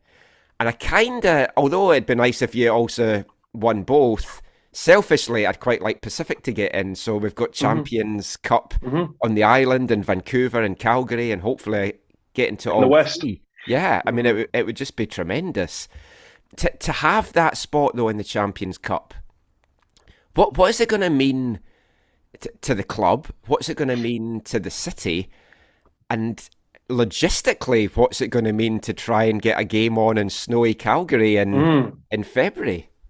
Yeah, a lot of unanswered questions. I know our president, Ian Allison, said that CONCACAF will be paying us a visit in one of these next few games that we've got here, whether it's playoffs or whether it's the last couple of season games, just to look at our facilities and that. We've got a terrific grounds crew, and you've seen the pitch on the TV. It's well taken care of, and there's actually some really cool things that can, almost thermally insulate the pitch so that you pull the tarp off and it's ready to go. So there's things that we're starting to now. We've had it in the back burner. It's like anything, you've got to have plan A, B's and C's to activate. And what I'm fortunate with our ownership group and Spruce Meadows is they host world-class facilities, right? So they can adapt to the conditions. I think beyond that, what it means to get into CONCACAF, Michael, is, so when I sat down in 2017 with Linda Southern Heathcott and Ian Allison, why the Southern family bought into professional football in this country was the same reasons they did with equestrian, was to give Canadians a chance to play with the best. Nobody was going to the Olympics in equestrian. There wasn't many shows other than in Europe. So they built one their own, and now it's a world-class facility. The best riders, Olympians in the world come here. Now we're in a situation that we've sampled a little bit of the Can Champ. We've sent players onto Europe, by sales, or they're now representing, like your Joel Waterman, Latours, now representing Canada. Now we're taking this group of young Canadians and Canadian coaches to CONCACAF to compete against the best in our region. So our ownership, that's the concept they bought into, and that's what we're now able to deliver upon. Spruce Meadows is a venue. I've only had the one trip there, but I loved it. I thought it was a great venue. It's so close to the pitch. It's just got so much character about it. Now, obviously, you don't know who you're going to get, but do you have to kind of pinch yourself to? I know you don't want to think too far ahead, but you could have a Mexican giant coming to play. We had this chat yesterday, Michael. Like it's fantasy football, isn't it? Yeah. That's what we're playing, and we're living it. We're living proof. That I had a couple of text messages with Will Cromack because when he went on his Can Champ thing, we go back a bit, right? Yeah. So to compete again in the PDL, to see him have success in the Can Champ and to get the accolades, I really like that because it's the growth of the game, and that's why when I see Forge and Bobby Smyrniotis, I know he's done the hard yards with Sigma and Forge. I respect that. I'll compete. I love to compete against him because he's a great coach, a great team. Same with James Merriman. He's done the hard yards with the Whitecaps Academy and building it. I respect that. That's what this league's about, is giving Canadian coach a chance. So when we're talking away, like Ledge said, we said, where would you like to go? And Ledge went Azteca. He didn't even pause for breath. He said the Azteca. So that's either your Cruz or Club America. And he's played there for the national team. And we're like, imagine that, like to take a bunch of lads that were playing University of Calgary or, Calgary Foothills or, whomever club they've come from, to then go and play in that kind of environment. That's what we're about. I'm sure it would make your recruitment a lot easier as well. If you've got a draw like that, it's like there's a big selling point for next year as well. Well, our head of recruitment, Oliver Minotaur, is dancing like Morecambe and Wise right now, thinking he's got an easy job to sell, because you have success breeds success. So who wouldn't want to come on that next journey? Because we know that there's got to come decisions at the end of the season. We know that there's a few things where we'd like to improve on in certain areas, because you've got to now go and compete to win the regular season again. You've got to compete in the Can Champ, possibly up against MLS sides. And what does that mean? What type of player profile do you need? And then we've also got to compete now in the CONCACAF Champions Cup. That's terrific. It's almost like now we're in 4 competitions if you include the North Shield Trophy at the end of it. So we've got to have depth, we've got to have versatility, and I always tried to build my sides that way anyway. And you've seen in the early years with Foothills, there was always a dynamism and a depth to them. Yeah, I mean, I still have so many fond memories of the Foothills TSS battles. Like talking about, well, for the campaign this year, I was acting as their media officer, and I wanted you to beat Pacific. Oh, and I thought, me too. What story what a that would have been? Yeah, what a story that would have been. But it wasn't to be. But let's talk about this season in the CPL. So, I mean, you've won it, 2 games to spare, as you mentioned, and it's been a very solid performance by the team. You had the highest scorers. You've got the best goals against, averaging just 1 goal against a game. When you look at the whole season, what's your thoughts on it up to now? Yeah, up to now, it's evolved, and we had to, because in pre-season we actually self-reflected after last season. Even though we always felt it was a bogus call in the semi-final with the red cards to David Norwell, like it was so unfair that had happened to us yet again. It's not been that I think we've been poor in the playoffs. We've not been on the right end of that bounce, that bit of luck that you need in not one single knockout games. But then we reflected when actually we weren't as good as we'd like to have been in certain areas. If we're going to be the best team in the league, now there's a new competition. Now finishing first place is arguably more important. What do we need? We need to be a bit more tactically versatile. We need to be a bit braver with the ball. We need intelligence as well as competitive edge.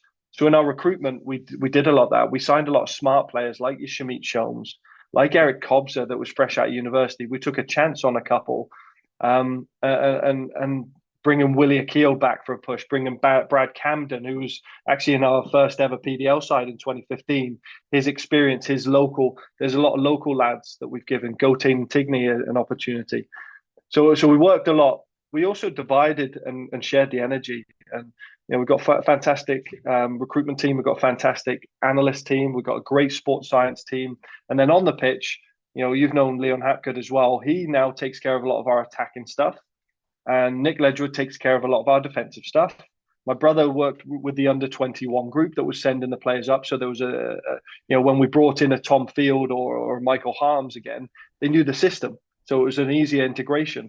And it was just a lot of little things, Michael. So we've played with building out in a back 3, defending in a back 4. We've defended in a back 5 away from home. Like we've gone into these variations that now the team we're playing against doesn't know how we'll play. They just know that they're going to have a tough game. I mean, your recruitment, you lost some big pieces, but I mean, I want to talk a little bit about Meyer Bevan. We spoke last year when you signed him. I was a big fan of him here at WFC too. I think he could have pushed on here, and he's been excellent for you. Zach's always going on about that he dives a lot to win penalties, but I don't mind that. If there's a little nudge and you go down, fine. Unless it's Josh Herd in the Canadian Championship, that's a different story. But I think Meyer's just been absolutely outstanding this year for you. He has. I'll challenge Zach. I can't think off the top of my head whether he's won a penalty for us this year, but I don't know. I can't think off the top of my head. But what he does is he brings that Kiwi fighting spirit. He's got the Canadian passport, and hence why he's been able to come over here. But I remember playing against him. I think with the Whitecaps second team, we had a friendly there with the old Foothills group, and I just remember his energy. Mm-hmm. And for me, energy is infectious. And last year, he was kind of littered with a little bit the higher level coming from me because he'd had a couple of years back in New Zealand, and the adaptation to traveling higher tempo games and the way we play very much on the front foot. We knew he would suit us. So last year, we had a sample of it, and his goals per game was good. This year, he's been a figure piece, and kept the likes of your Joe Masons and even an Ethan Beckford that was new to Gareth Smith-Doyle. We have an abundance of attackers, and he's kept them out of the team because he's been so important to both sides of the ball. And how Firmino was for Liverpool, Salah and Mane often got a lot of the glory, but Firmino kind of was he's been the same. Ali Musi gets a bit of glory, and Sergio Camargo's, Willie Akio's. But Meyer does a lot of the work, the running, the shoulder runs, the checks, the receiving, and he has finished a fair bunch. But he does so much work for the team. It's great that he's getting a bit of recognition too. What I talk about, like adding Willie sort of mid-season for you, I was hoping he was going to stick in Scotland because I thought he had good prospects at Ross County. But it's nice. I know it's the first time you've had him at Cavalry, but it does feel like he's come home. Mm-hmm. And with that time in the foothills and now with you here, he has just been, I think, the guy that's really helped push you on now to win this. Yeah, he has. And do you know what? I screwed up by not taking him out of university because when we first took the group that won the national championship in 2018, he was a key part of that. We didn't have Moses Danto, who was a big figure for us down in the States because he couldn't travel. Willie Akio took that helm, and we're like, this. He's always been a good local lad, but then we saw another level, and he had to finish off his university. And Rob Gale snuck in there, great, got a deal done, but we didn't need him at that time. Yeah. But then he made a big impact, and we're like, great.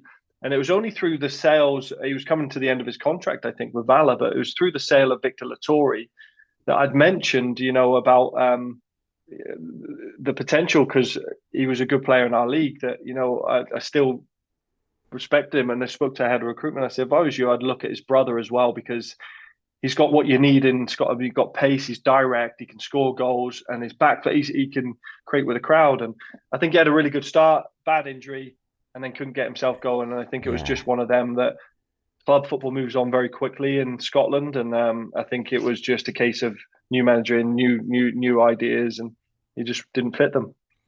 Last player I want to just ask you about, and it's unfair maybe just to single out a few players, but we've only got a limited amount of time. But Dan Klomp again this year has been outstanding for you. I feel he probably won't get the nod, but I feel he's right up there for MVP.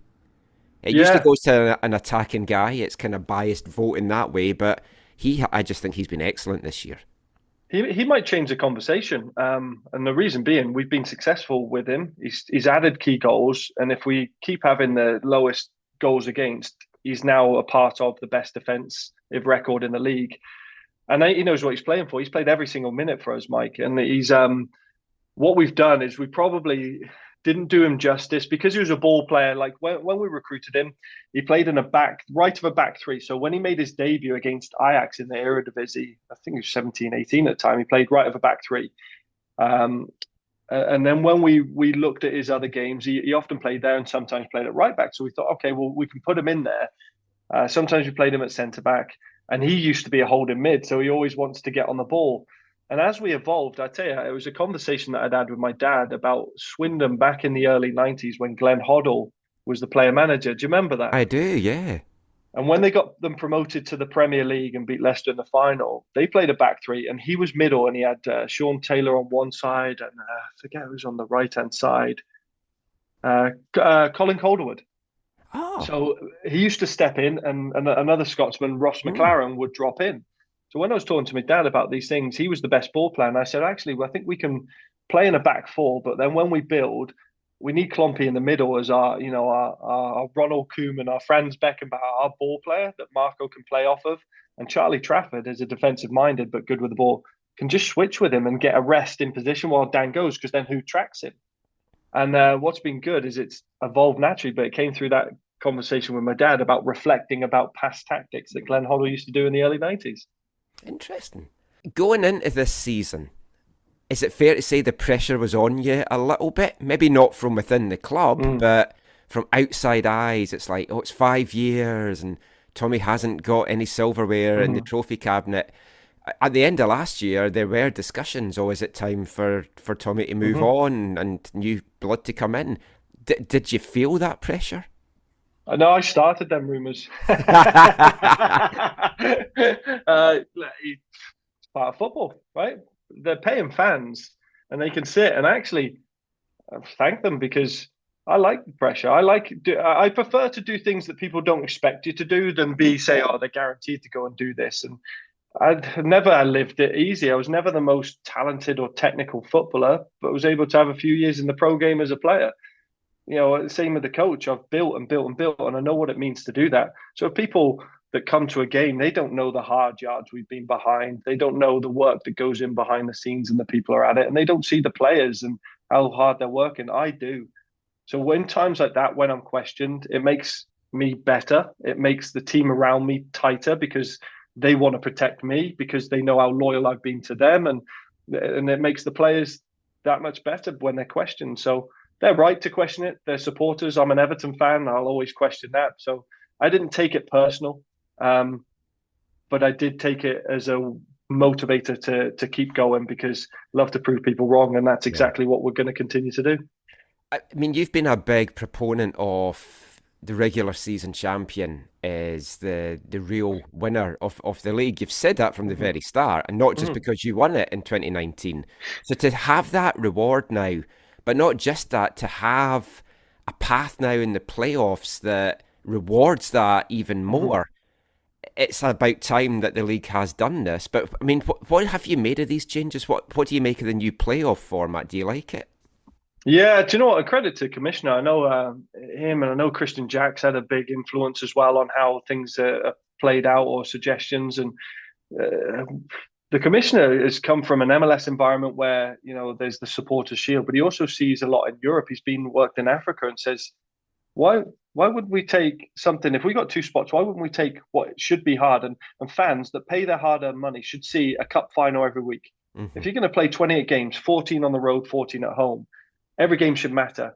And to double down on that first and second place is terrific, because like the rest of the world, Man City, when they won the league and got the Guard of Honor in their last game, done, lifted it, they're celebrating. That's the first one, bosh, done.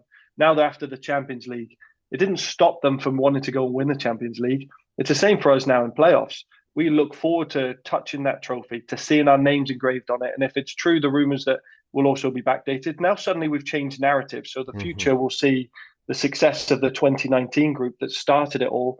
And now the success here, the football club should be lifted at. We've got the best winning record ever. But because there was only ever one trophy, it was always rewarded on a playoff system that changed 4 times. It was always a bit of a roll of the dice. And fair play to Bobby and Forge. They knew and found a way to win it. Big players, big moments, great. Now we get 2 bites of the cherry. What if we won it this year? Being the first to win it at home. Nobody's won it at home. No first place team has ever won it. Even when Forge finished first in 2021, they lost to Pacific in the final. We finished 3rd, didn't they? If I remember rightly. Possibly. They finished behind us. Yeah. They finished behind Pacific and were champions. So the narrative of football can change through North America. I love both, because 1 is for the purists, the league. 2 is for the fans and the excitement. There's a Cinderella story, the wildcard weekend. I'm going to be fixated on watching how Ottawa and York play. Yeah. As intentions. But then I think the playoff format, it's going to be great for the fans. And What if we win it? Now suddenly, after this year, people talk about us in a different way. We've changed the narrative. Yeah. I mean, I'd really like the format. The only thing I'm not a big fan of, and there's no way around it, is if you win the first v second game, you've got that 2-week break. That isn't always ideal. Sometimes it's better to keep going. And I know they've made some changes in college and Canada West with stuff and things as well, which makes things complicated. I won't keep you for too much longer. Just last couple of things. The state of the league just now. There's all these rumours swirling about financially for York, for Valor. There's all the hubbub about the CSB deal and can the league survive if that was changed. Are you comfortable that the league is in a good financial state for moving forward? Because I worry about it, especially if the CSB deal gets pulled, that the financial stability is there for some clubs. I am. Listen, a lot of that is above my pay grade that our president handles a lot, to be fair. But from what I witness is there's really good ownership. I mean, you look at the strength of our club, you look at the strength of Pacific. Now, similar ownership group bought in Vancouver, you know that's going to grow. You look at Atletico Madrid buying Atletico Ottawa. That's a statement. You look at Forge, you look at Halifax growth. There's a lot of strength, and it's probably, and you probably remember some of this early in the MLS, is they had the same sort of owners and they had the strong. So the strong kept the others afloat because they're investing in the greater good. It was a few families that owned several clubs, and then beyond that, then they whittled out those that didn't have the depth, and then new ownership groups. So when you're getting your David Beckhams and people like that, or Atalanta United coming in, you're like, oh, these are established now. I think we're following a similar path if I was to make an uneducated guess from what I'm witnessing. What about VAR? What's your thoughts on bringing some kind of VAR into the league? Because I won't get you fined by commenting on this, so I'll make the statement of the refereeing's been atrocious at times this season across the league. But I mean, is there a push from the managers, from the GMs to try and get something going? I don't see a problem with having what they call them VAR light. If there's somebody up in the tower, or there's assessors. There's assessors that go every game. I feel for the referee that's the person in the middle, because there are some good ones. There are some bad calls, but I refereed my son's. So I got over from York on the weekend. My son had a U15 game. Referee didn't show up. I'm there in my tracksuit, and someone comes over. Would you mind reffing? So I reffed it, and it was brilliant because then I actually got to walk a mile in their shoes, and I thought, actually, this should be something for coaches and players. It should be part of coaching, because it's not easy. Because I'm watching, I don't know about you, I'm watching a Rugby World Cup. Yeah. And they communicate. So fans it's understand. Fantastic. Yeah. The gentlemen, the warriors, I'm like, we do a terrible job in our sport. And you know, and I'm no saint when it comes to that. I've criticised referees, and it's not fair, really. And that's the culture we've got to try and change. But having been on the end of bad calls and been on the end of good calls, I'm liking to think they do balance the scales over a period of time. I think what we do need is to have some other voice up there, because assessors do come to every game. Why not on a contentious penalty call or potential you can see the one soccer footage, a couple of angles, go bang. Yeah, I think you've got grounds for that wasn't a foul. Or actually, they've taken his legs. I would call that a PK. Why not? You're still going to have people moan about it. Offside calls are a tough one to do. That's got to be the mind's eye. But the key, the red cards, the penalties, the key ones, I think that's where we could start. Well, the interesting thing, like on Saturday, I was at the Vancouver game, and up in the press box, I was right beside the assessor. So there was a couple of times we got the screen out, and he's like talking to us about why the ref did that, or if that was right, if that was wrong. And to have that in your ear during the game, it was amazing. Because there's a couple of things we thought the ref had got wrong, and then he was explaining, no, it's not, and why. And like that helped us tremendously. But yeah, look at back home on Monday Night Football, you'll have a Dermot Gallagher that will explain the rules. And I think we could do a bit of both there. We could have referees that now start communicating and saying, like NFL do, bang, and this call's happened because of this play, done. Fans can boo, fans can that, but now you're actually getting a two-way conversation. If we did that and had someone in the studios, I think we would gain a lot of ground. And I don't think it's a massive expense to get to those moments. But again, that's not my call to make. I would just like to see it in the game. I think that could be our next big evolution. Very last thing, League One Alberta is obviously officially coming on board next year. They had the exhibition series this year. Cavalry's got the team. Foothills has got a team. What's this going to mean to your club and future development now? Brilliant. Do you know what? And I got to tip my hat to my brother Jay Wheeldon, that's been pivotal behind the scenes in getting that, because after we came out of the PDL, we got into the PDL to create that bridge between youth to university and the pros, right? So it's sandwiched in there. We need it because now what we've done, and Leon Apgood, our technical director, has now launched this U15, U17 ID program where they stay with their youth clubs, but train a couple of times a week with us through the winter. And then the top players on the male side will end up playing for our U21s. It'll be a young team of 16, 17, 18-year-olds to see who our next batch of players coming through. It's an environment where we want to get them prepared to play professional. If not, we'll send them to youth sports and they can grow again and then be drafted again or get an education and have a fantastic life.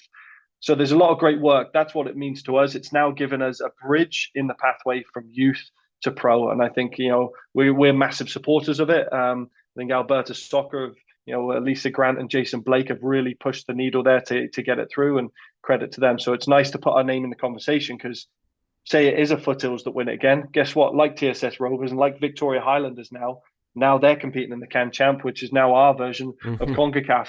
And all we can keep doing is just building Canadian football in the meantime. Tremendous. Thank you so much for your time as always, Tommy. I could talk to you for hours. Are Everton going to stay up this year? Yeah, we're on a winning run now, aren't we? Yeah. We've won. We've got Luton Town at home. If we don't win that one, then no. If we do win that one, then I think we'll go on a little bit of a run there and be tough to beat.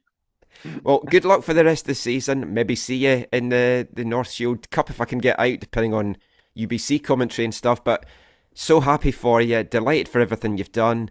Who knows? You might even get into Miami and you've got Messi coming to Spruce Meadows. Can he do it on a cold night at Spruce Meadows? We'll soon find out. Thank you so much, Thanks, Tommy. Always a pleasure. Right.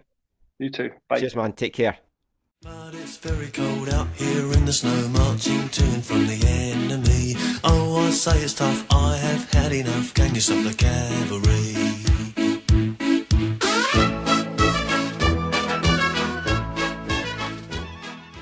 Great stuff, as always, from Tommy there.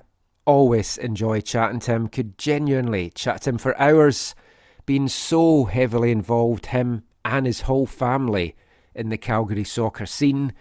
Getting that regular season title, getting a chance to compete with CONCACAF's best next year as well. I know how much it's going to mean to him. Job's only half done though. He clearly wants to do the double, wants to lift that North Star shield. Saw Valour on Friday night at Spruce Meadows, a 2-1 win. Sergio Carmago and Gareth Smith-Doyle scoring to break Valour hearts after Walter Ponce took the lead for Valour in the 24th minute. Another good team performance from Cavalry. One game left. They take on Pacific next Saturday. Pacific got a lot to play for in that. We'll come to that in the next part. And for Cavalry, that's when they will get to lift their regular season trophy in front of their home fans. Hopefully it's a lot drier than this weekend's match. But it was a fantastic week again of action in the CPL. Felipe and me will chat about all of that and some of the controversial moments as well. We'll be back with all of that after this.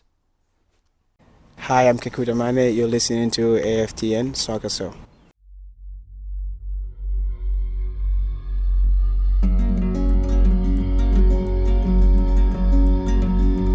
When I make my move to you, you will know. See, I am that wave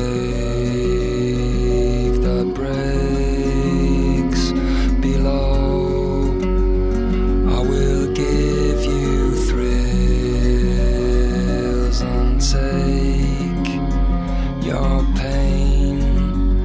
I will lay you down like a shadow, like a stain.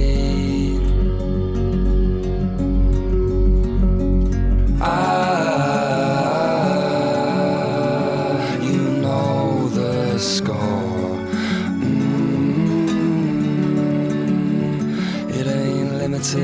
the all-knowing looks and touches anymore.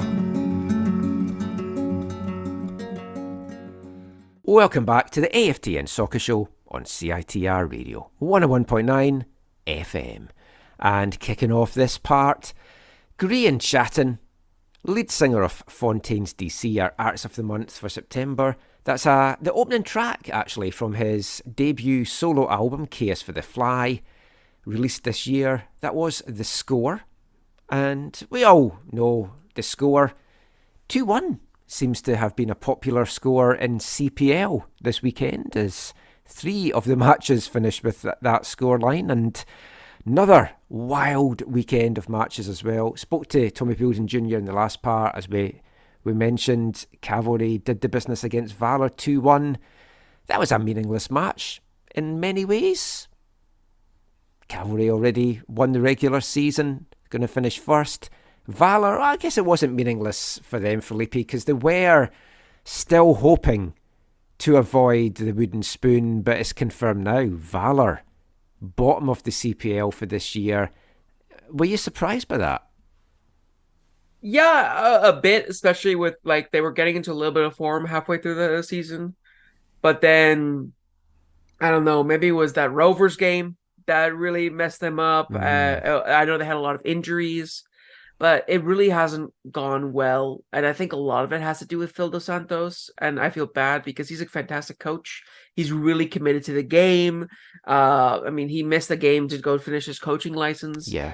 Which shows how much he's committed to improving and to bettering as a coach. He's not a bad coach by any means.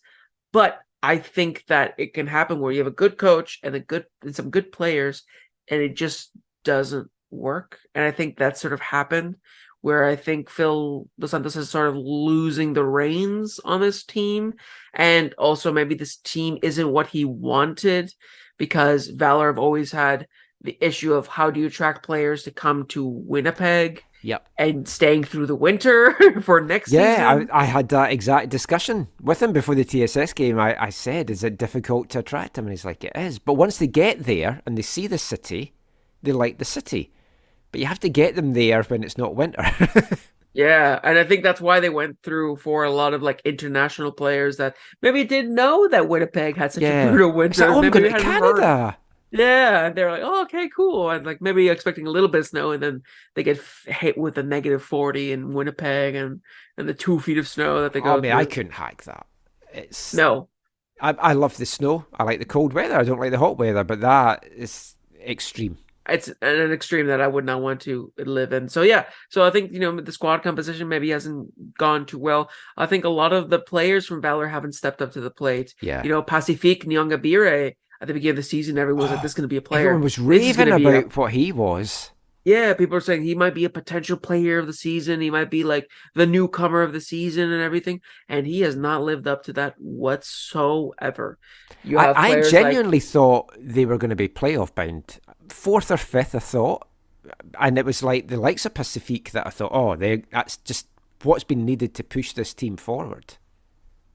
Yeah, and you have also like players like, like Anthony Novak, who's a great person, but hasn't really found his foot in this team either.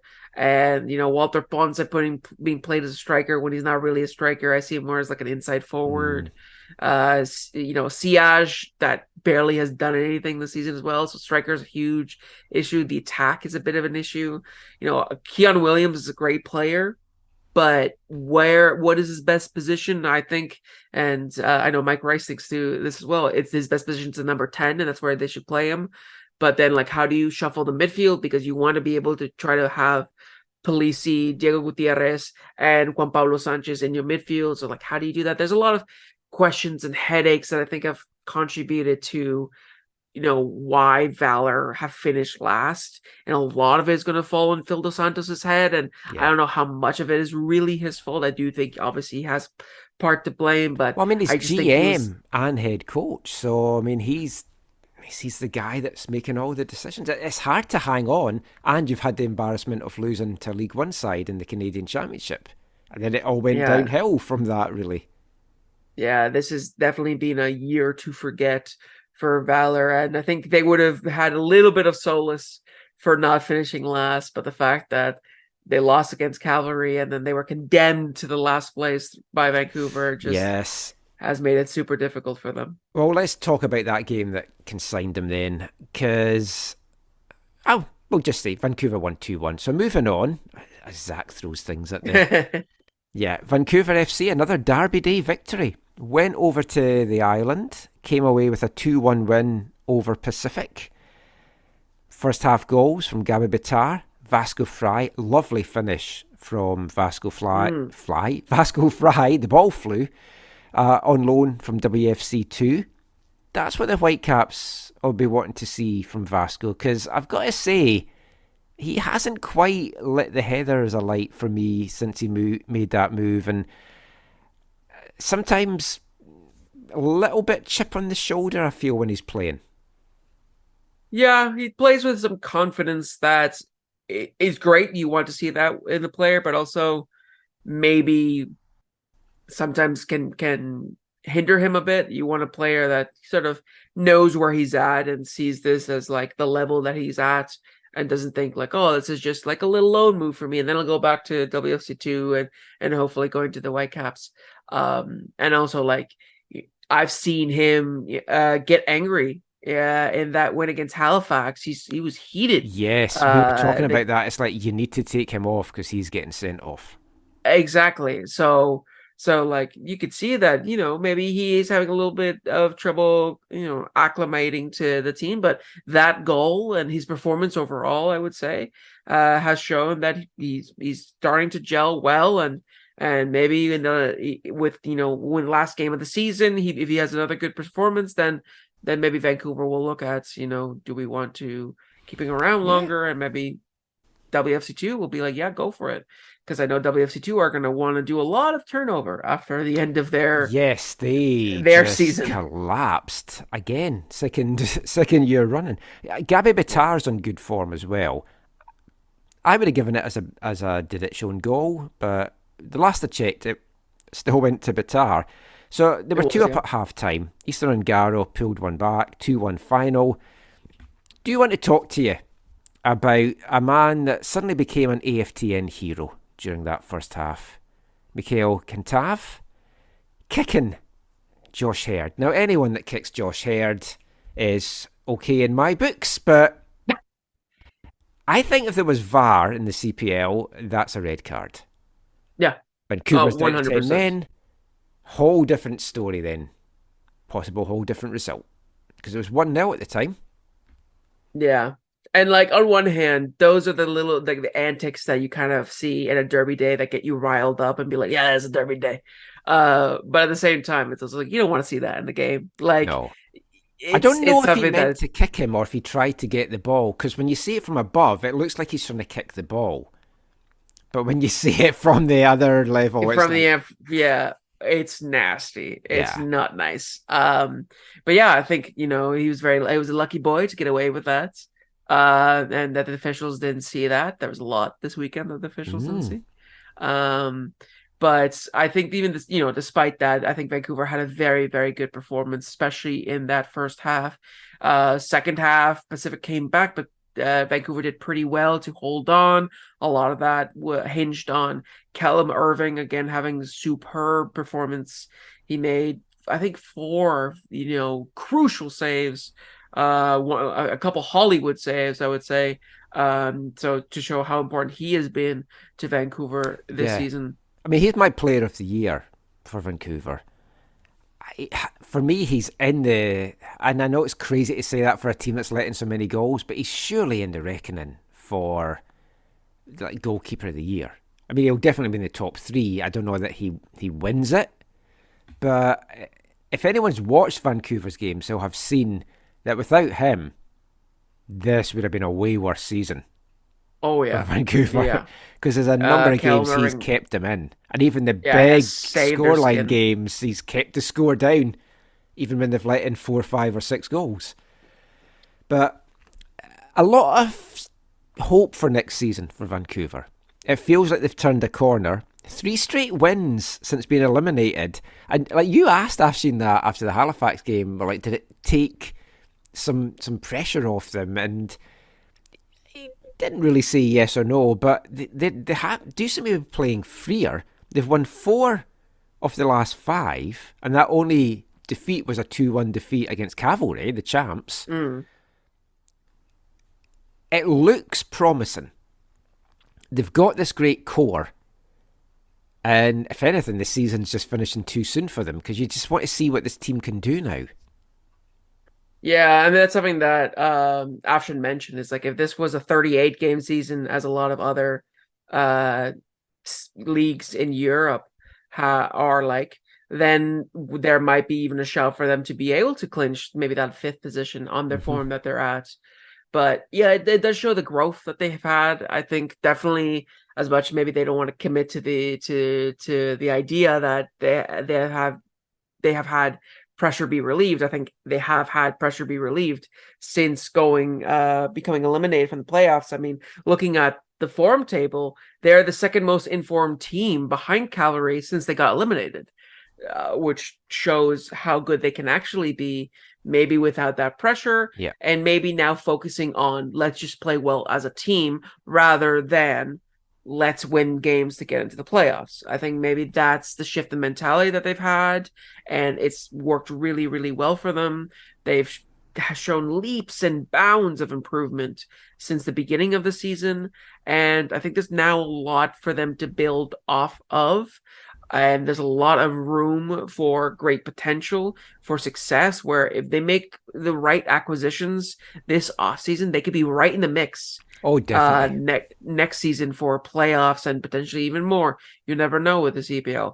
But a lot of that, again, relies on, have they learned from their mistakes in recruitment from the beginning of the season to now? I would 100% say they've definitely learned, and it's going to be a very, very different recruitment. And yeah, I mean, we'll see where that takes them. I was going to have a discussion as well, but I think it's maybe fair to wait till Zach's back, because we had a few people reply to my question last week as, what would make you come and watch this team? Why aren't you coming to watch this team? And a few of them are kind of pointing fingers at some of the more supporter side of things. So I'll probably fairer to wait until Zach's back on the show to have him address that. From a Pacific point of view, they blew the chance to go second. And as we were talking about before we were recording, they now go to face Cavalry in the last game of the season. They could finish 4th and be in a play-in game, or first round preliminary, whatever you want to call this. But it's a good team, but for whatever reason, they're just not clicking just now. Yeah, and it's one that I still scratch my head out, because when I was talking earlier about Pacific on Coast to Coast, it's just, they had everything going for them. They had a great coach. They had probably the best squad depth. I still think that they have the best squad depth on paper in the entire league. And they were getting the results at the beginning of the season. They were champions-elect in June. Yeah, whilst their goalkeepers were playing terrible. Exactly. Well, like, they didn't now know they're in a bad Gary run of Basket form, but they're not making the same goalkeeping errors. And it's like... Yeah, exactly. And it's coming from maybe the defense, coming from the midfield, the lack of proper attack. Now, I just feel like Pacific are getting more and more predictable. They haven't been able to shift and evolve as the season has gone on, and they're just trying to play the same way that they have since the beginning. And obviously, you know, as a team, you want to stick to your tactics and think, you know, this will work. We believe in the system, we believe in the philosophy, and that's great. But you also have to be a little bit flexible. You have to be able to adapt to different situations. And I think some of the in-game management choices that James Maribin has done, and some of the performances from certain players that I think a lot of people were expecting to step up, not stepping up, the likes of Easton Ongaro. I know he scored this weekend. Disappointing. But he's been, compared to what he was to the Eddies way back when. On a bad team. He's got better players around him. And we were saying back then, oh, he just needs better players around him. Look what he can be. And then he came to WFC too. And he was excellent. But he wasn't guaranteed to get that MLS deal. So he wanted to go back to CPL. Maybe he should have hung around develop Yeah, a little bit more.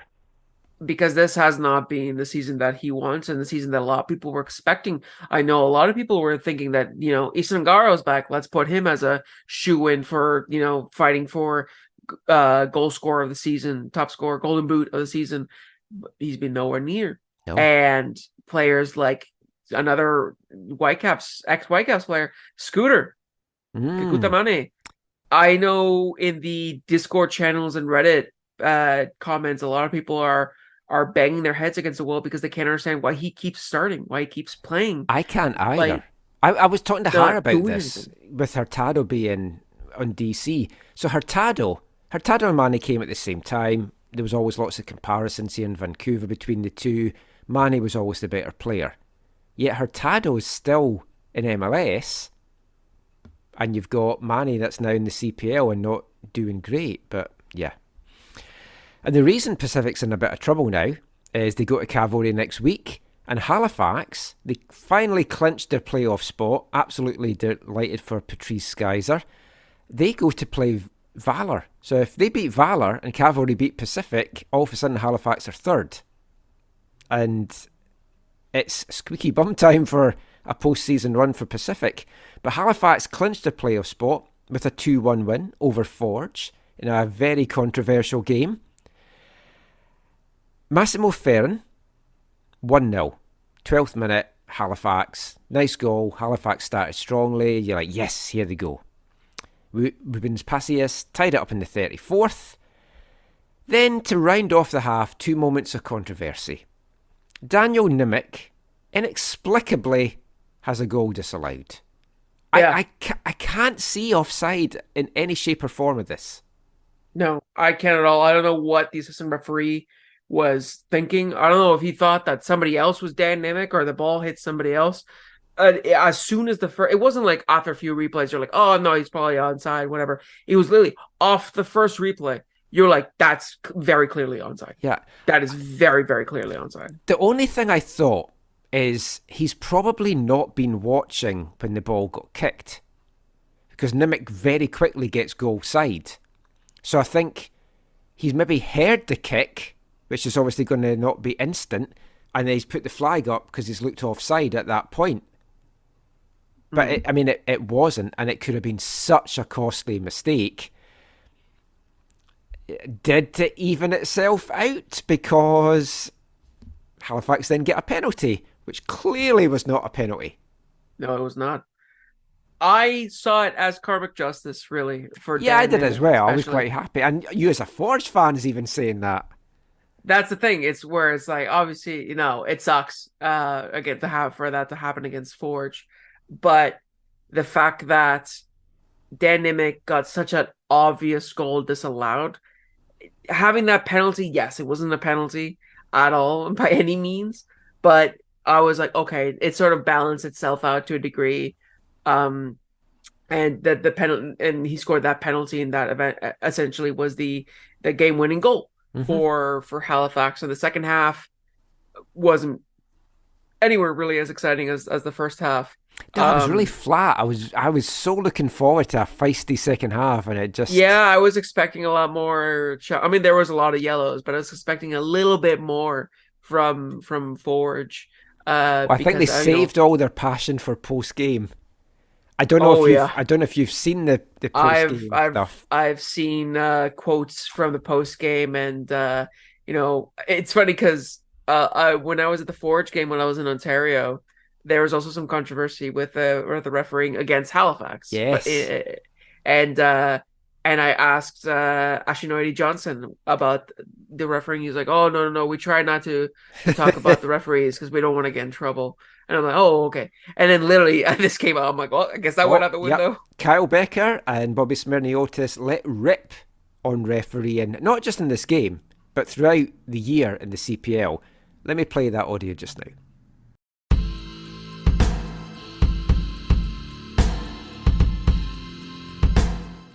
For me, it was a great game of football. There's two teams who had a great first half. I think the guys wanted to play, and then something that we've seen over the last 5 years, which is just shocking. These refs are seemingly getting worse and worse, and there's really nothing much else to talk to. You had two teams who wanted to come out and do something. Unbelievable atmosphere here in Halifax. And it's another game that's just absolutely ruined because the ref wants to make it above himself. And it's week in and week out, we see this, and no one talks about it. And it just gets worse, and no one holds him accountable. They got a guy at the top who just acts with impunity, thinks he's special. He comes into every single team, shakes everyone's hand, and then they just act like they're bigger than everything else. And it's crazy. You see it week in and week out. This isn't just a Forge thing, by the way. This isn't just because they missed that PK today. It happens to both sides. It's calls throughout the game that they're blatantly just missed, and then there's makeup calls every single time, and they take it about themselves. Like they're handing out bench yellow cards left and right for what? What is the point? It's crazy. And I think as a player, you're just sick of it. You have two teams who literally every single call come in and be like, well, missed that one. How is that happening? It's everything. It's terrible. So there's really nothing much to talk about the game. We can talk about that. Otherwise, I'm good. You want me to be honest? Sure. 2 games in a row where there's 2 penalties that have no business being called. So you can talk about formations, tactics, everything. Mitch, the bottom line is for 5 years, everyone's doing a great job of making sure to move this league forward. And in this season, and this isn't a Forge thing, it's all across the season. Some things aren't moving forward, and it's not good. Right? We can't have amateur things going on at the professional level. Bottom line. Ends there.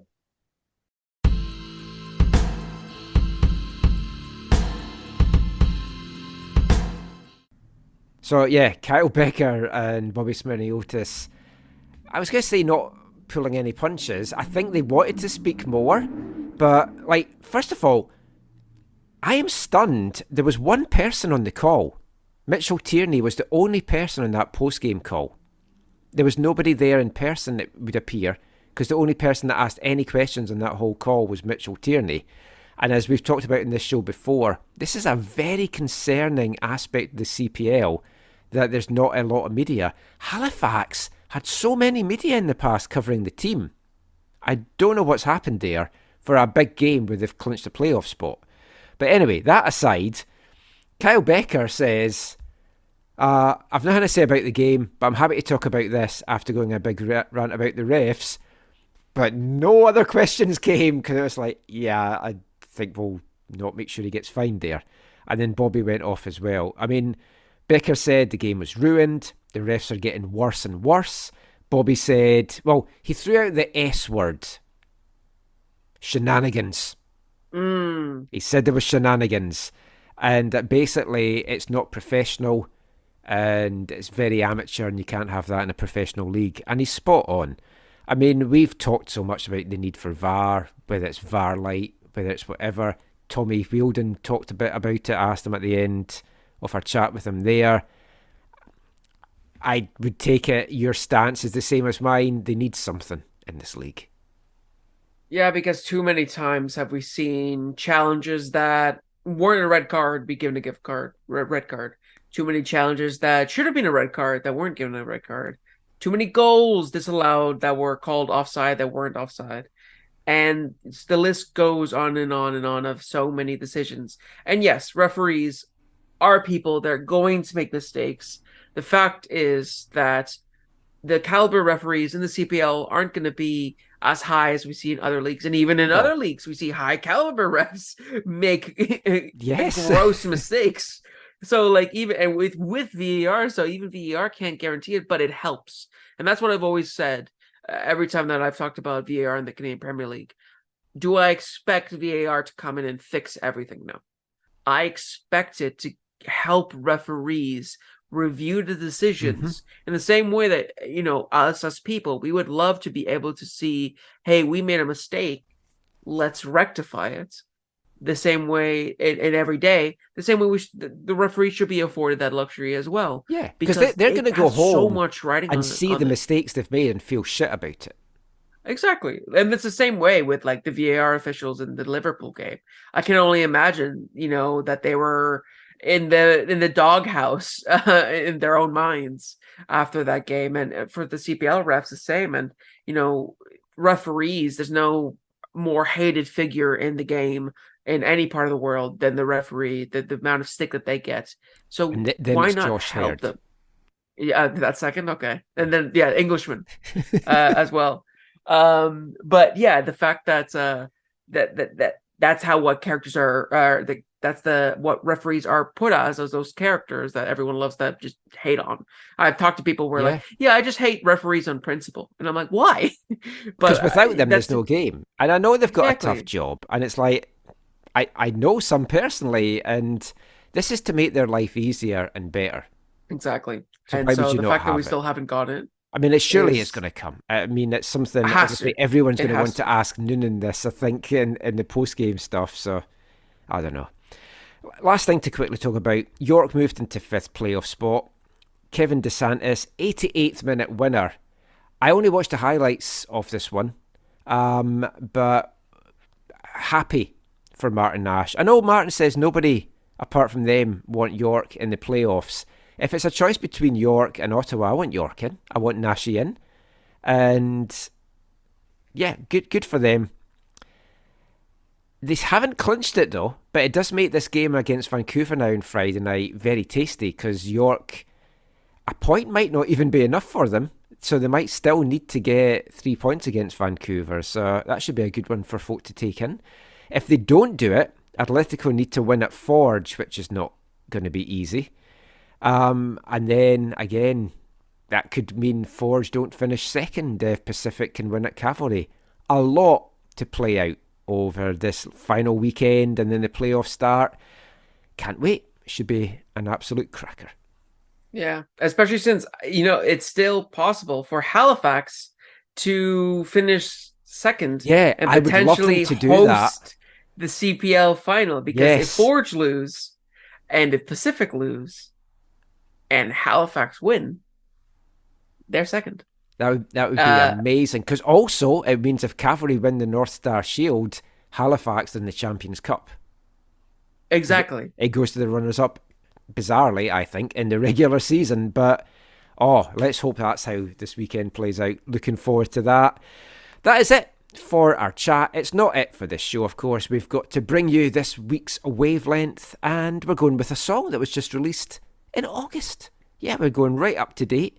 It's from an Essex singer-songwriter called David Gordon.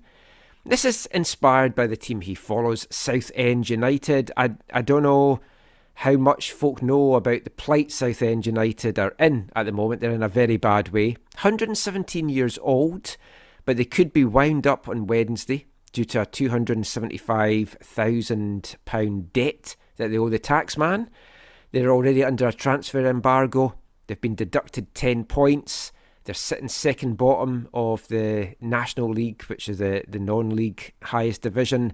They're in a mess. They could be no more by the time the next episode comes out.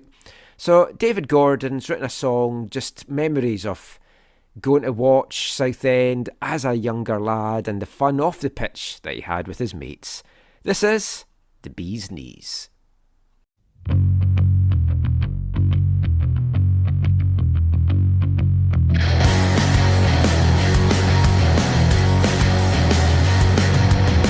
In a pub on our way to the game, having a few, then afterwards we'll do it again. Giving it large to the boys in blue, 'cause it's Saturday afternoon and there's nothing else to do. Those were the days, where did they go? Remember when you and I were in the 80s, chasing shadows in the same tree, best days of our lives. Time flew by watching Bill and Ben, the Flower Men. Do you remember when you and I, we thought we were the beasties?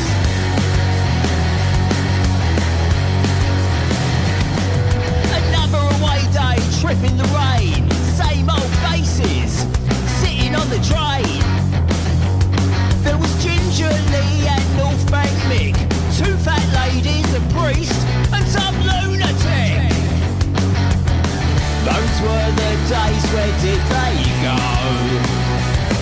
Remember when you and I were in the 80s, chasing shadows in the same tree, best days of our lives. Time flew by watching Bill and Ben, the Flower Men. Do you remember when you and I, we thought we were the beasties?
David Gordon there, the bee's knees, inspired by Southend United. We wish them all the best. Hope they can survive the winding up order. There is apparently a couple of interested parties in buying them. Is it too late? We'll find out soon. But that is it for this show. Thank you for joining me and stepping in for Zach this week, Felipe. Any final thoughts from you? Anything that's caught your eye this week? Plug your podcast. Yeah, no, I just hope that people are as excited for the end of the MLS season and the end of the Canadian Premier League season, because in both they are super exciting. Obviously, MLS with the Whitecaps, where can they finish? And with the Canadian Premier League, I think this is a season that has shown the quality that the Canadian Premier League has in terms of being exciting. Of you don't know who's going to win, you don't know who's going to make it in. Teams are surprising, so I hope more people can invest their time in the Canadian Premier League, because I know a lot of people think, it's nothing special right now. It is, and it's only going to grow. And hopefully, with VAR, helps the referees grow and everything, and the league just keeps getting better and better. So for those who haven't put their stocks into the Canadian Premier League, I strongly suggest that you start to do it now, especially with how exciting it is. And on that, I have my own podcast called Coast to Coast FC with Mike Rice, another fellow journalist, and we cover the Canadian Premier League. We do weekly shows. Actually, we're going to do twice a week, that kind of bi-weekly, until the end of the playoffs, bringing you interviews, fun episodes like Team of the Seasons with a bunch of guests that follow and cover the Canadian Premier League as well. And if you want to follow us on our socials, it's at Coast to Coast FC, and it's Coast to Coast FC on all of the places that you can get your podcasts. And any support would be welcome, because we are more than excited to be able to cover this last few weeks of the Canadian Premier League, because it's super exciting. It's probably the best year of the Canadian Premier League in its existence right now. So if you want to join us as we come to a close there, we'd be more than welcome to have you. And you can also follow myself on my own personal socials at FelipeV_FC, where I talk about the Whitecaps, where I talk about Vancouver FC, the Canadian Premier League, and occasionally, now that they're getting better, the Spurs. So if you are interested in any of those topics, then feel free to follow me on Twitter. I'm not calling it X, on Twitter. No, I don't. Yeah, Instagram and Threads, and yeah, I would love to hear from you. Give Felipe a follow. Definitely check out his podcast. It's an excellent show, one of the best CPL podcasts around. You can check our stuff on AFTN.ca. Give us a follow on Twitter, AFTN Canada. Got out to my first VMSL game at the weekend as well, so we'll have video highlights up on our YouTube channel, AFTN Canada, and that. And I was going to mention this at the start, but I thought I'll save it to the end. Are you much of a golf fan, Felipe? Not really, but I have seen stuff about the Ryder Cup. Ryder Cup for me is right up there as one of the best sporting events, like, of any of them. It's just so much drama. The way it changed in the 90s and when Sky got involved and made it more of a theatrical dramatisation, and it tells a story and everything. I have been glued to the Ryder Cup, staying up till like 4 a.m. to watch the morning sessions, and then getting to bed for a few hours sleep and getting up. Trying to stay off social media so I didn't get things spoiled. Fantastic win for Europe. I've got to say, I don't think there are more obnoxious fans anywhere in sport than American golf fans. It's just, and the American players are not far off it, I've got to say. It's interesting, the players don't get paid for playing in the Ryder Cup, but a number of the American players feel they should. Whereas with Europe, it's all like, we're doing this for our country and our continent and team bonding and stuff. But Americans they were complaining they should be paid. There was disputes about whether they wear hats or not, and they got hammered. So it was lovely to see. Really enjoyed it. I just wish it wasn't every 2 years, but then it wouldn't be so special if it was every year, I guess. But I've loved that. It's been good. Check out all our stuff, as I say. We'll be back with another episode soon. Leave us reviews as well, and also Coast to Coast. Leave them good reviews for their podcast. Always helps on all the podcast sites. We'll be back with another episode soon. will we be talking about Whitecaps joy or Whitecaps woes? 2 games in the meantime, so we'll find out next weekend. Thanks for listening, take care, and mon the Caps.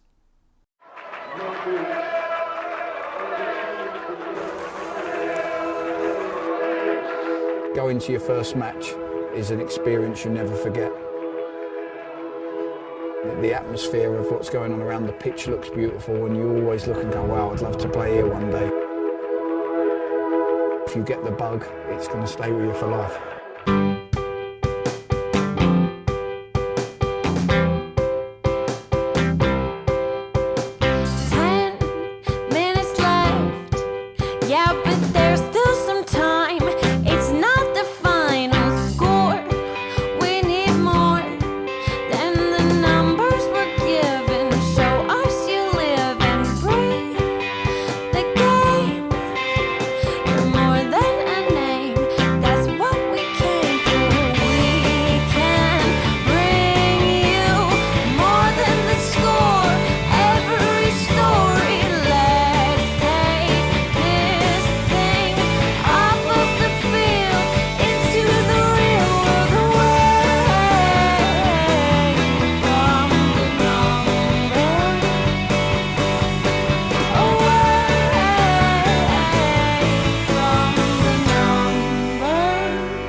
et